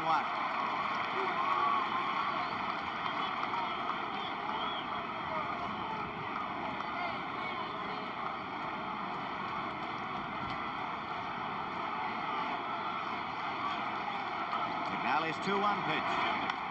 Now it on the ground. Brooks Robinson with the big hop. Guns to Boog Powell, and Charles is out. 2 away, and Jerry Grody will be the batter. Grody has flied to center and grounded into a force play so far.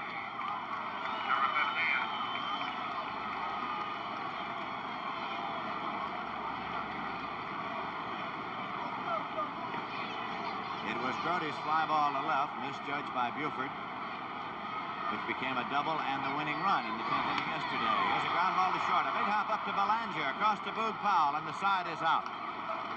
So it's 2 runs on 1 hit. No errors and none left. At the end of 6 full innings of play, the score is the Orioles 3 and the Mets 2. Dave Johnson's up. He's 1 for 2. Guzman's pitches in. Fastball for a called strike 1. Echeverron's on deck. The Orioles are batting in the 7th inning, leading the Mets by a score of 3-2. Fly ball down the right field line. Swoboda coming fast to the line. Foul territory. He makes the catch. A foul ball.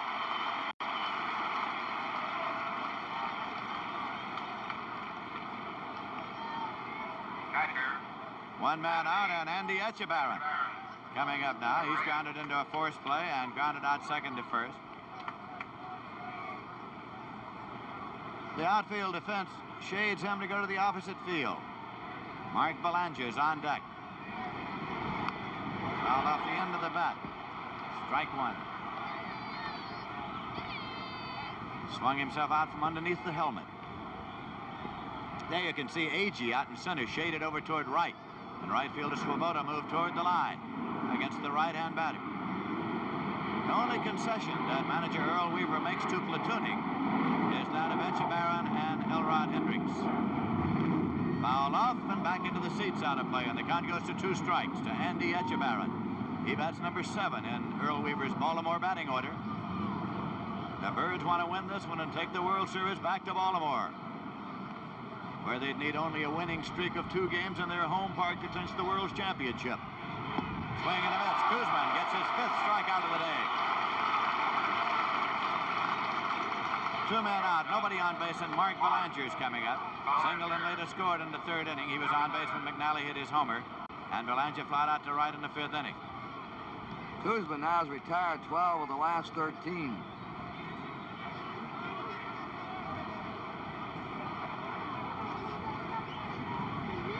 Swing and a miss. It's strike 1. The Mets also expect Belanger to take that ball to the opposite field.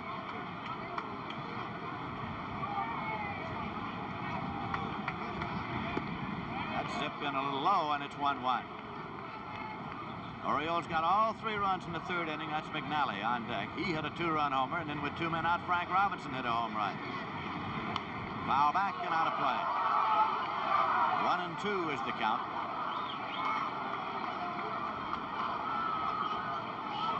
The Orioles 3 runs, 5 hits. That's Tom Seaver come out of the Met dugout there to take a look around.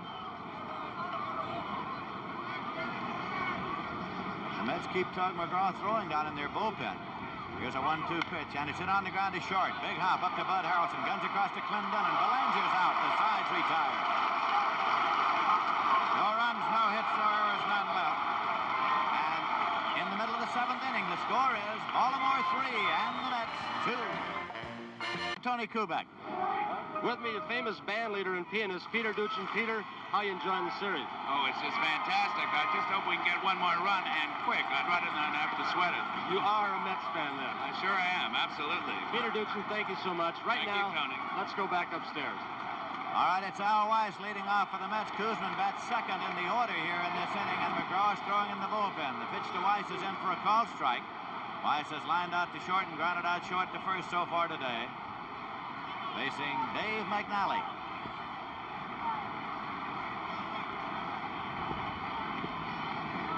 That's a fly ball to deep left, and Buford breaks back now. It's going, and it is gone for a home run for Al Weiss. You know, naturally, when you're not a home run hitter, you remember who you hit it off and where it went. And during my whole career, I only hit 7 home runs, and I know all the pitchers who I hit them off of. And McNally, who I hit the home run off of in the World Series, is the only pitcher that I hit 2 home runs off of in my career. The Mighty Mite has become the hitting star of the World Series for the New York Mets. That is his 5th hit in this World Series. Don Buford played that ball. You'd have to guess that it got a little help from the wind once it got up there. And now Koosman will bat for himself. That base hit keeps Koosman in the ball game. So the score is tied, 3-3. Koosman comes up with nobody on and nobody out. And the Met fans are happy.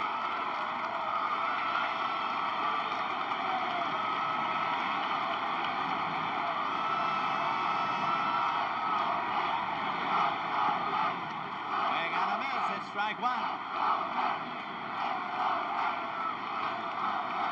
That is Dick Hall up and throwing. Dick Hall throwing in the bullpen. Over for a ball. It's 1-1. As you know, Lindsay, Weiss hit only 2 home runs all year. Came on successive days in July. Now 1 in the World Series. Swing and a miss. And as we noted before, in his major league career, Weiss had hit only 6, but one of those 6 had been off Dave McNally. And it was his base hit off McNally Sunday that won the ball game for the New York Mets. McNally strikes out Koosman for his 6th strikeout of the day. That brings up Tommy Agee.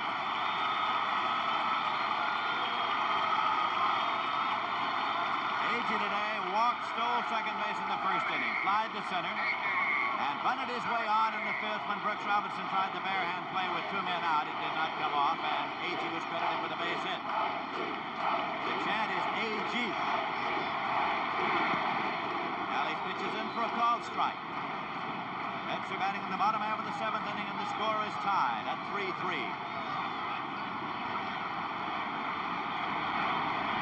Swing and a miss. It's strike 2. While the Orioles want to take this series back to Baltimore, the Mets, of course, want to end it right here today with the Mets as champions of the world. That's Harrelson on deck. Nancy Seaver. New strike delivery way outside. It's 1-2. Agee's followed in the order by Bud Harrelson. There's nobody on base. There's 1 man out. Agee, formerly of Grambling College.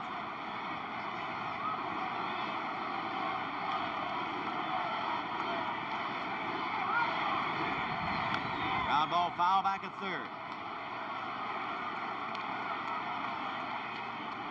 1-2. Earl Weaver, manager of the Orioles. Bowie Kuhn, commissioner of baseball, Joe DiMaggio.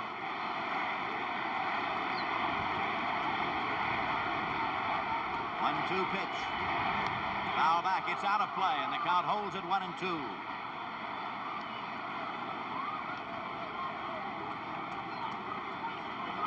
A crowd of more than 57,000 fans here again today at Shea Stadium.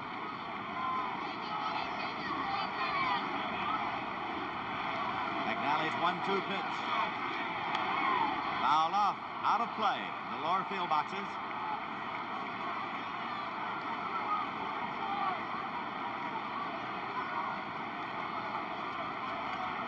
The count continues at 1 ball and 2 strikes.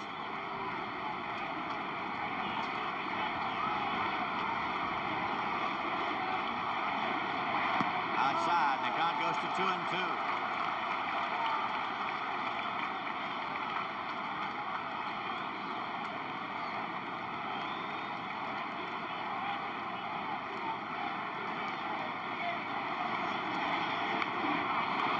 He stays alive at 2-2.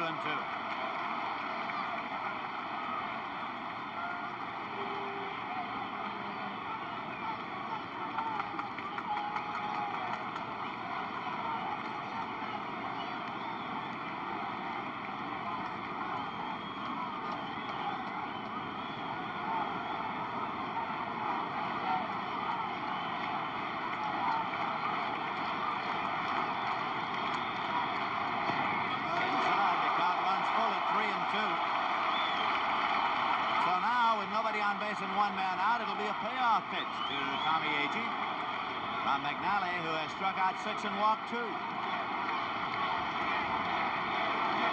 delivery. It is popped up to the right side, and Frank Robinson drifts over.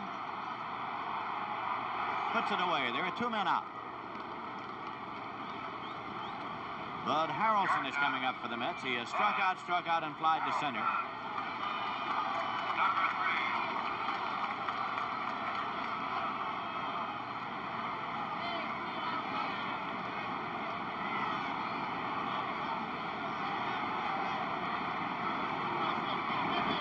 That's low for a ball. It's 1-0 now to Harrelson. Leon Jones timing the swing on deck. Oh, McNally goes behind 2-0. He was posted to a 3-run lead, and he has seen the Mets come back to get 2 in the 6th and 1 in the 7th, so it's all even at 3 runs each. 2-0 delivery. Low, and he goes behind 3-0 now to Harrelson. Eddie Yost is the sign man at third. Eddie Yost, who played in Washington for many years, but was born in Brooklyn and has a master's degree from NYU, lives now on Long Island. 3-0 pitch.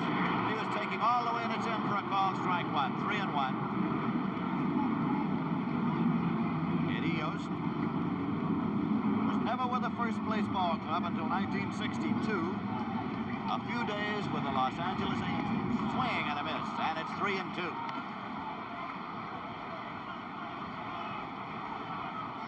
So again, McNally has gone full to the number 2 man in the Met batting order. Here's the payoff pitch. And it is slammed to Robinson, who makes the catch of the line drive for the out at third base. He was guarding the line. The side is retired. 1 run on 1 hit. No errors and none left. At the end of 7 full innings of play, the score is the Mets 3 and Baltimore 3. And now Kurt Moten is up to bat for McNally. Sends a ground ball to deep short, taken by Harrelson. Throws to first, and Kurt Moten is out on the first pitch of the 8th inning. That's Eddie Watts throwing in the bullpen. Eddie Watts throwing in the bullpen. 1 man out, nobody on base. McNally is out of the ballgame now for that pinch hitter, having hurled 7 innings in which he gave up 3 runs on 5 hits. He struck out 6 and he walked 2. Now it's Don Buford up, top of the batting order. He's grounded out, and flied out to right on a long running catch by Ron Swoboda.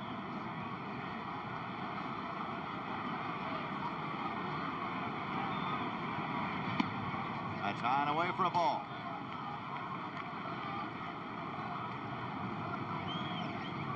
Paul Blair is on deck for the Orioles. Score tied 3-3. The hits are all even at 5 each. Fly ball to center field, and Agee ranges back now, pounds the glove, and he makes the catch. As we noted once before, Agee has so many of the mannerisms of Willie Mays.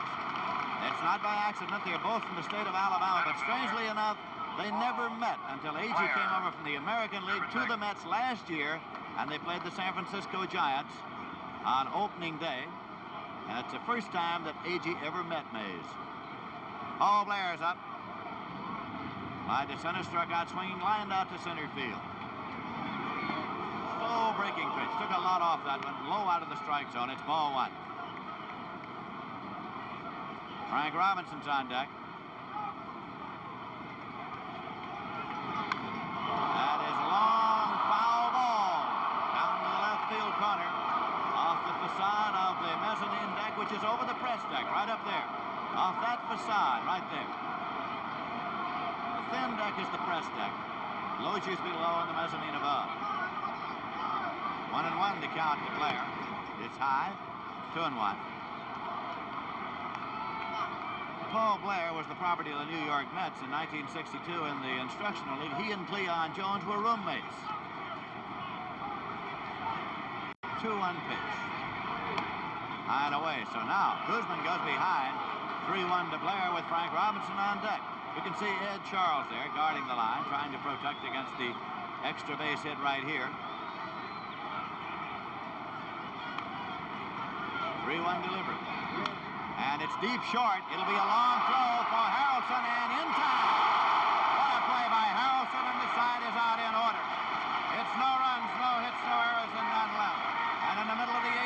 score is the Mets 3 and the Orioles 3. Kubek. Thank you, Lindsay. With me, one of our country's great statesmen, a man who has devoted his life serving our country, Mr. Averill Harriman, and quite a baseball fan also. How are you enjoying the series, sir? Well, very much. I think that last play by Harrelson looked like one of those plays you used to make all the time. You are a great Yankee fan. You remember my playing days. Sure I was. When you were playing your best, the Yankees were a great team. What about the defensive play in this ballgame? That's been one great defensive play, but gee, Swoboda the other day, and of course A.G., they've just been fantastic. They are fantastic. I think that A.G. dive looked like one of the best catches I've ever seen. I heard that Hodges said it was the best catch that he'd seen in the all series matches. I don't know whether that's the World Series matches. I don't know if that's true or not. It's the best I ever saw. Mr. Averill Harriman, nice seeing you here at the World Series. Thank you so much, sir. Well, let's hope it's 3-all, and we're all rooting for that final run for the Mets. Mr. Averill Harriman, thank you so much. Now let's go on upstairs. All right, Tony Kubek, it's Eddie Watt in to do the pitching now for the Orioles.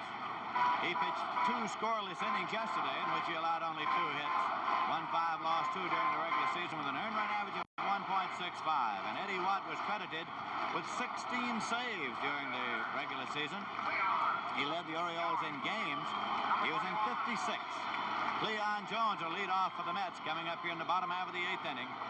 So the Mets will make a bid to go ahead in the bottom half of the 8th with Cleon Jones, Don Clendenon, and Ron Swoboda, the heart of the batting order, scheduled up here. The Orioles have gone now to a right-hander so that Gil Hodges will have some of his left-hand batters loosening up a little bit in the dugout. He has the platoon left-hand batters available. Low and away for a ball. Weaver must have decided McNally was tiring. He gave up a 2-run homer in the 6th, a homer in the 7th, and Harrelson, the last man up in the 7th, lined out hard. 1-0 pitch, and it's low for a ball. We don't have a count, but McNally had thrown a lot of pitches for the time he had been in the ball game, as he went 3-2 on 3 batters in the very first inning of the ball game. Now Eddie Watt has gone behind to Cleon Jones, 2-0, with Don Clendenon waiting on deck. That's 3-0 now to Cleon Jones, and the Mets want a base runner. The Mets fans want a base runner.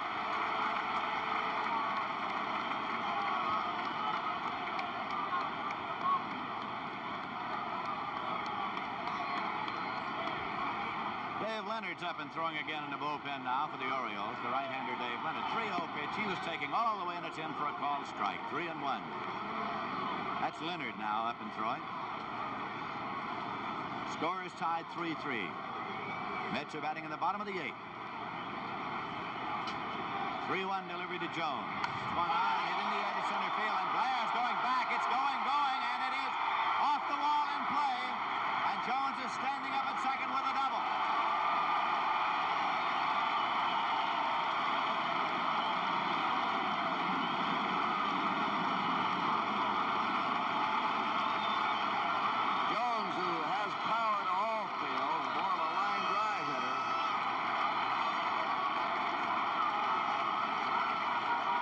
Clendenon, who's coming up now, has a chance to tie a World Series record. He's hit 3 homers in this series. The record is 4, held by Lou Gehrig, who did it in a 4-game series, Babe Ruth, Duke Snider twice, and Hank Bauer, who hit 4 homers in a 7-game series. Clendenon's hit 3 here in this, the 5th game so far. So Clendenon, who has walked, struck out, and homered, is up there now. That double of Jones hit about halfway up the wall, just to the center field side of the 396 sign. Eddie Watt, the ball is bunted foul.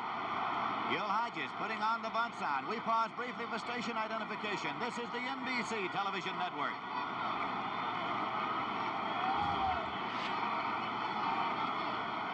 This is Lindsey Nelson with Kurt Gowdy and Tony Kubek at Shea Stadium in New York. Clendenon given a little direct communication by third base coach Eddie Yost now. Tried to bunt the first pitch and fouled it off for strike 1. Trying to move the potential winning run from second over to third. There is nobody out. Swoboda is waiting on deck.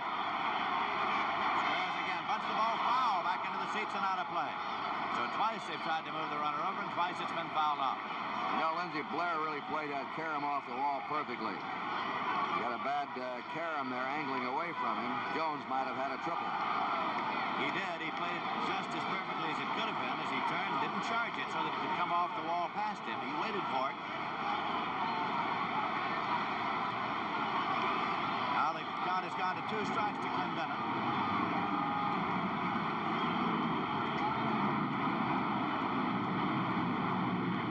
Struck him out. Fouled it off. He's still alive. Bunt was taken off. He was swinging away and just got a little of the bat on the ball to stay alive with a 2-strike count.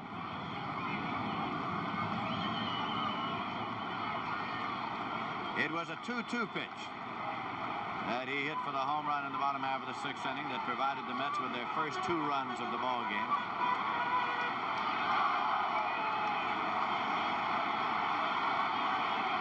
This will be a 2-strike delivery. And it's down the line and right. If it stays fair, to score a run, and it is a foul ball. A foul ball down to the right field corner. So that brings Clendenin, Jones back to second, and Clendenin back to the plate. The count holds at 2 strikes. That had the fans up on their feet all around the ballpark, right down the right field line, sliced foul. So Eddie Watt takes a little breather, rubbing up the new ball. The Orioles 3 runs, 5 hits, no errors. The Mets 3 runs, 6 hits, no errors.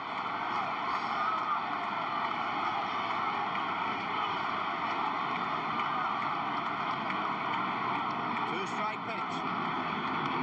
Hit on the ground to third. Brooks Robinson up and throwing, and in time, no advance. Jones holds at second. So there's one away, and Ron Swoboda is coming up. The ball took a tricky little hop just before Robinson went to fielding. Pete Rickard and Dick Hall are throwing in the bullpen now for the Orioles. Rickard, a left-hander, Hall, a right-hander. Swoboda is 1 for 3 today.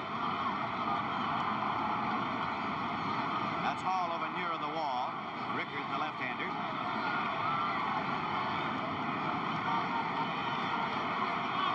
Swoboda has had 5 hits in this World Series.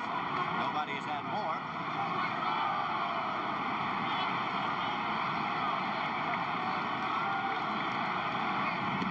Breaking pitch missed outside, and it's ball 1.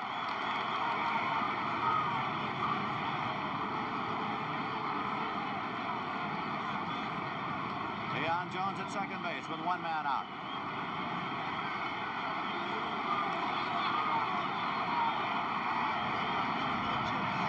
Breaking pitch is hit in the air down the left field line. Buford is racing over, and he can't get it. He short-hopped it. Jones is coming home. There'll be no play at the plate. He scores, and Swoboda goes to second on the throw. The Mets are leading by a score of 4-3. Ron Swoboda.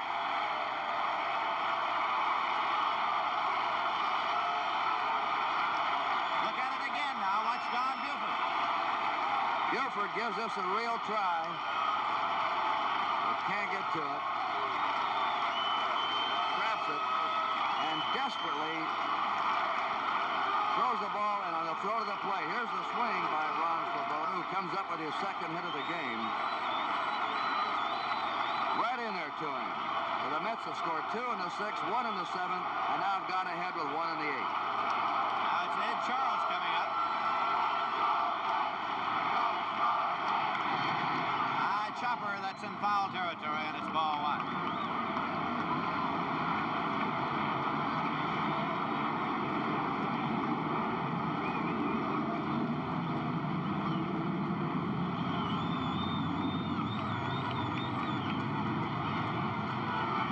Ron Swoboda at second base.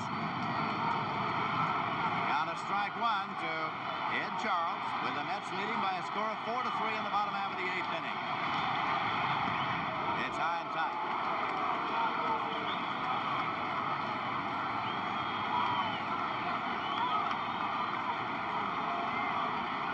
We'll check the official scoring on Swoboda's hit. Hammett foul on the ground. We'll check to see whether it is a single and a run batted in, or whether it is a double and a run batted in, with his question of whether or not he took second on the throw. 1 and 2 the count now to Ed Charles.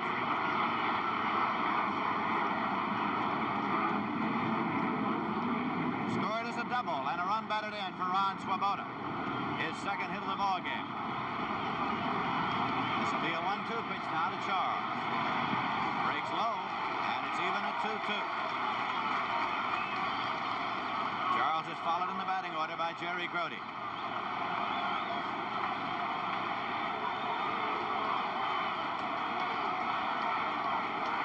This will be a 2-2 pitch. And it's hit in the air to left field, and Don Buford moves up now. He's underneath. Buford makes the catch, and Swoboda holds. There are 2 men out.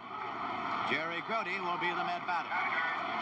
The Mets are leading by 1 run in the bottom of the 8th. If you'd like to look ahead to the top half of the 9th inning, the Orioles will be sending up the heart of the power of their batting order. Frank Robinson, Boog Powell, and Brooks Robinson coming up for the Orioles in the 9th inning, so don't go away. Grody flied to center, grounded into a force play, and grounded out short to first.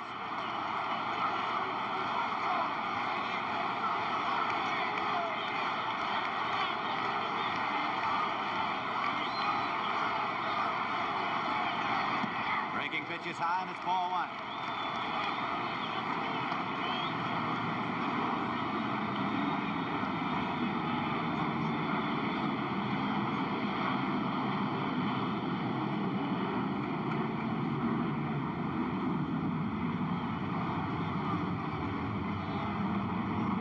Foul back. It's 1-1 to Grody with 2 men out and a runner at second. Ron Swoboda, who delivered a double to drive in the go-ahead run. Jerry Grody, Gil Hodges, alongside pitching coach Rube Walker.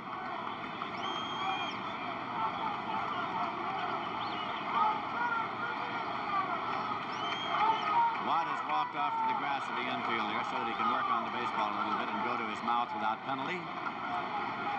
The Mets 4 runs, 7 hits. The Orioles 3 runs, 5 hits.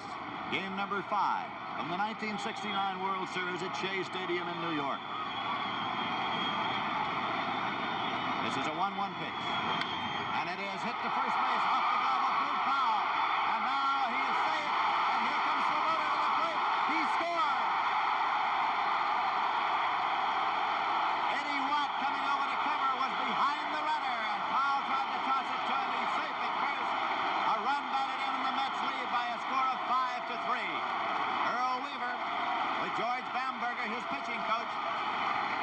This ball really hit like a rocket down the first baseline. Powell couldn't find the handle, wanted to scramble to the bag himself, saw he couldn't make it. Watt's late coming off the mound, and the Mets now have a 2-run lead.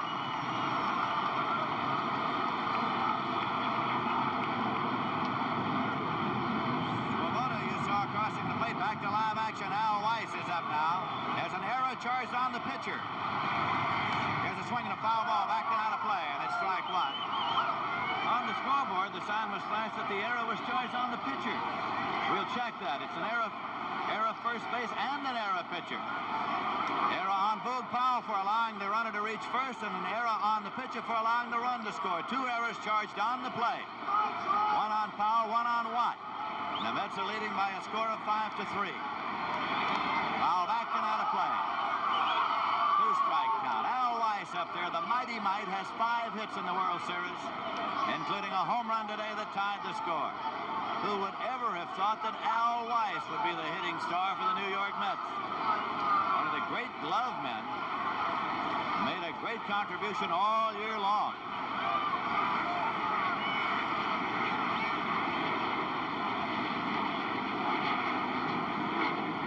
Two-strike delivery. Breaking pitch in there for a called strike to strike him out. Second one for Watt, decided retired. So the New York Mets picked up 2 runs on 2 hits. There were 2 errors and 1 man left. And at the end of 8 full innings of play, the score is the New York Mets 5 and the Baltimore Orioles 3. This is Kurt Gowdy. Lindsey Nelson is headed to the New York Met dressing room. In case this series is over today, we'll have the celebration in the Met dressing room. Earl Weaver and Hodges now looking on for the 9th. It's Frank Robinson, Boog Powell, and Brooks Robinson, the middle of the Oriole batting order. Jerry Koosman, since he gave up 3 runs in the third, has shut out the Orioles, has retired 16 of the last 17 batters, and has set down 7 in a row. Robinson is flying to right, homered in the third, struck out in the sixth. Ball 1 and a curve. 5 runs, 7 hits for the Mets. 3 runs, 5 hits for the Orioles. Luke Powell on deck.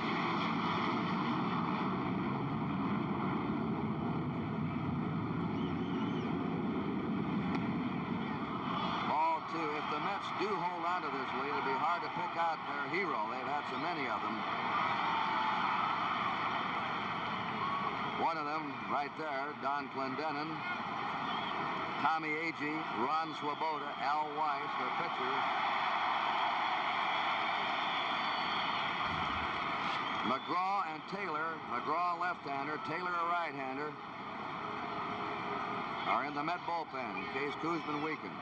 Powell getting ready to come up next.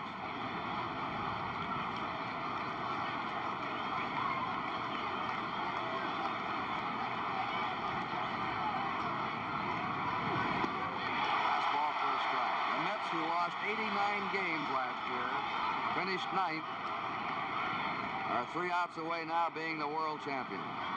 That's the Met bullpen.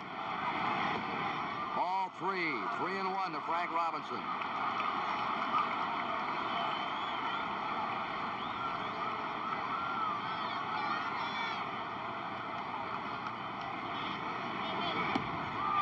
He walked him. Now have the tying run of the plate. That is the first walk given up by Jerry Koosman in the game.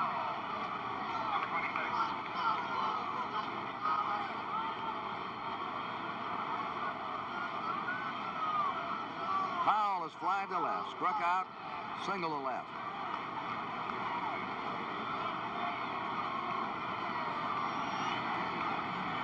Brooks Robinson on deck. 5-3, Mets leading top of the 9th.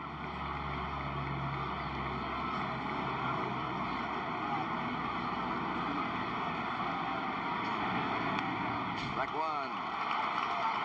The Mets have had an almost incredible surge. They won 38 of their last 49 games in the regular season. Defeated the Braves 3 in a row in the National League Championship Series. Brooks Robinson on deck. And after losing the opener to Baltimore, have come back to win 3 in a row here.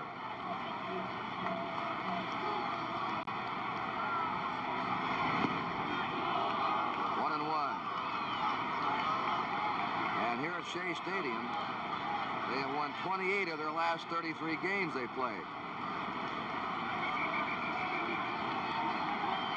1 ball, 1 strike. Ball 2 to Boot Powell, 2-1.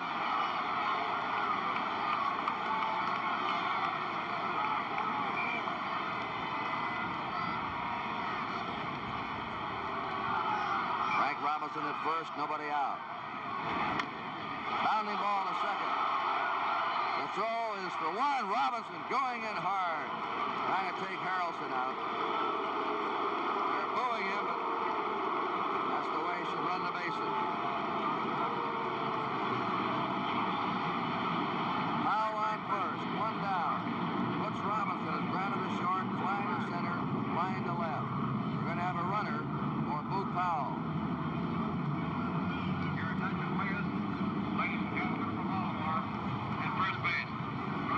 Chico Simone.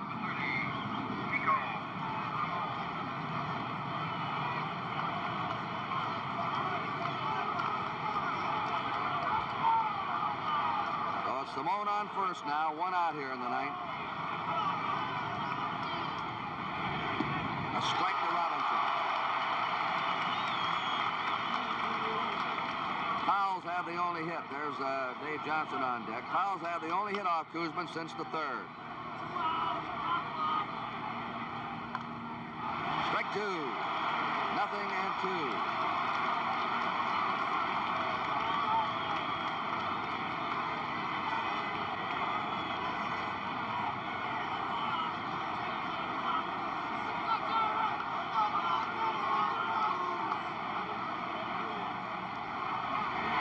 Now back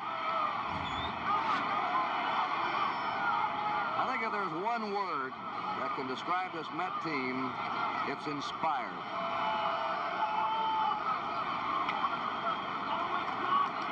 No balls, 2 strikes. Curve is hit in the air in the shallow right. Ron Swoboda waiting. 2 down. And if they get one more out here, you're going to see probably one of the doggone sights you've ever seen in sports here in this stadium and in this Met dressing room. Well, it's up to Dave Johnson now to save the Orioles. He's had 1 hit in 3 times.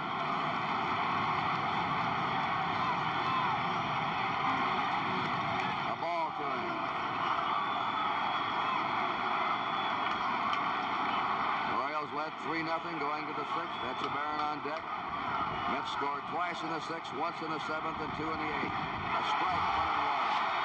The Met fans now, over 57,000, roaring in every pitch.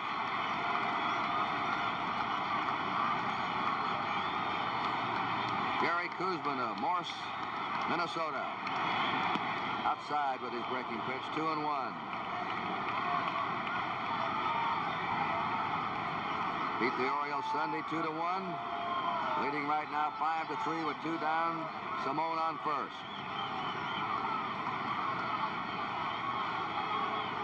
The 2-1 pitch. There's a fly ball hit out to left. Waiting is Jones. The Mets are the world champions. Gary Kuzman being mobbed. Look at this scene.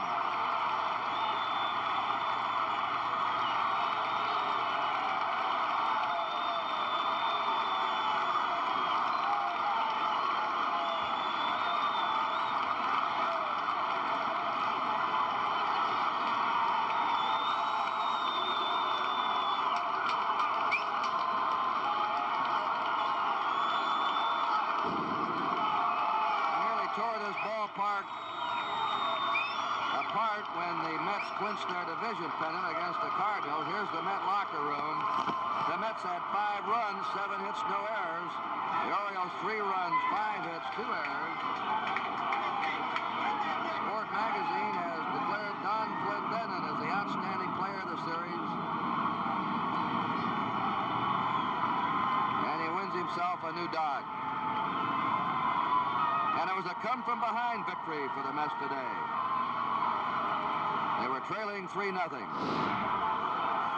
bedlam continues on the field here at Shea Stadium.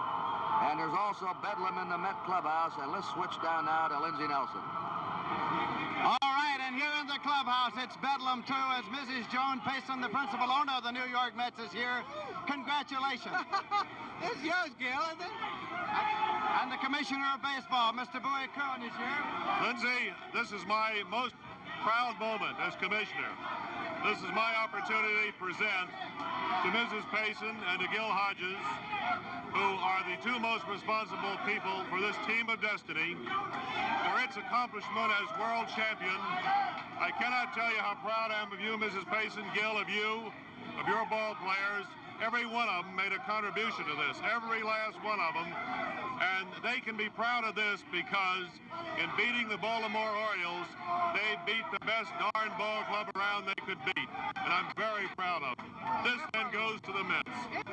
Bowie Cohen committing the commissioner now presenting this trophy to Johnny Murphy, the general manager, to Mrs. Payson, and to Gil Hodges. Step up here, Gil. We want to get a good look at you. It's a long step down, isn't it? Beautiful, beautiful. And, what do you have to say about this? Well, first of all, I would just thank the commissioner for this beautiful trophy, and certainly thank my immediate boss, Mr. John Murphy, and just all the New York Mets, Mrs. Payson, Mr. Grant, and all the directors, and certainly all the wonderful players that we had this year. They've done such an outstanding job, and we must not forget all the beautiful fans that we had in Shea Stadium all year long. It's just been a great year, and thank God it's over now. It is indeed. John Murphy, the general manager. Well, Lindsay, this is the happiest day of my life. I think Gil did a great job for us. Thank you very much, gentlemen. Thank you very much for presenting the trophy, and I think we'd better remove this to a safer place with a little help, because we're going to have a few things going up here. Here is, just behind you, Commissioner, is Don Grant, the chairman of the board of the Mets. Thank you very much. Thank our fans. We've been very lucky, and we thank the man up above. Don, what is that dripping off of you, Don? That's a little champagne. I get it in my ear, but never in my mouth. And the president of the National League, Mr. Warren Giles, who will be retiring after this season.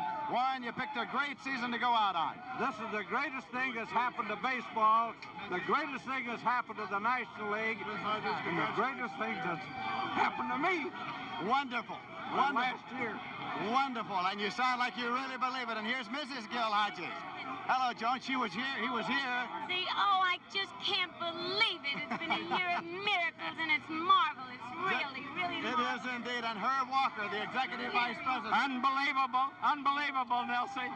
And now we're going to try to get some of the Mets up here. Here we are, Jerry Kuzman right behind me. Great, Jerry. Just terrific. Jerry, tell me first about that double that you ripped out there early in the ball. Oh, you really hit, Kuzi. I always told him I was the hitter, Lindsay. I always told him. You've been saying that, and Jerry Grody right there. Yes, sir. He can do it all, Lindsay. He can do it all.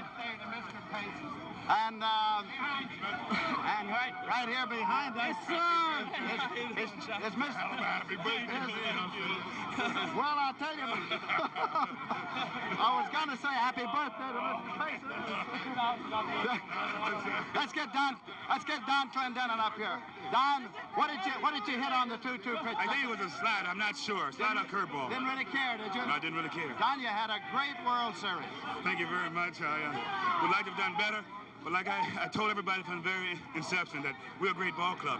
We proved it. Baltimore was overconfident, but we proved that we're a great ball club. I think Mr. Payson has something to say to you. I have this. Thank you, sir. I have this to say to the whole team. Today happens to be my birthday, and who could have a better birthday present than these boys gave me today? Quite a present, it is indeed. Don, when you came down from Montreal, people were wondering how long you were going to continue to play baseball. What do you say now? The season's over. Well, I have a 2-year contract. I will honor my contractual obligations, and I will play as long as I think New York can need my services, as long as I can do an adequate Major League job. Certainly, we'll be looking forward to seeing you next season when we start all over. Don Clendenin. Let's get Tom Seaver over here. Tommy, gotta be a big thrill. Oh, the biggest ever. I tell you that you believe in this. Look at one of my bobos right here. Leon Jones. Beautiful. Leon Just Jones. beautiful. Just ripped that one pretty good there off the wall out in left center. Well, Lindsay, this is the same ball club that been blown on the same field with the Baltimore Orioles, but we beat them. We showed them what we had, what type of ball club we had been all year, and we're number one. They thought they were going to run us right out the field, and we come to play. This is a club that played this way all year long. We came from behind. We did it today, and you can't say too much for this. Now tell me, I want to ball ask both of you. Tell me sincerely, because I want to ask you this question. You're down 3 runs. What kind of feeling did you have at that time about your prospects of winning the ball game? We built it up all year long. It's been like that, Lindsay. No matter what happened, no matter where we were down 6-0, and Pittsburgh came back and won that ball game because we never put our heads between our legs, and we always fought, and it's the greatest feeling in the world. Well, Lindsay, we're the type of ball club that scored late all during the year. We never give up. This is why we're here. We get behind 3 or 4 runs in the latter part of the ball game. We come back.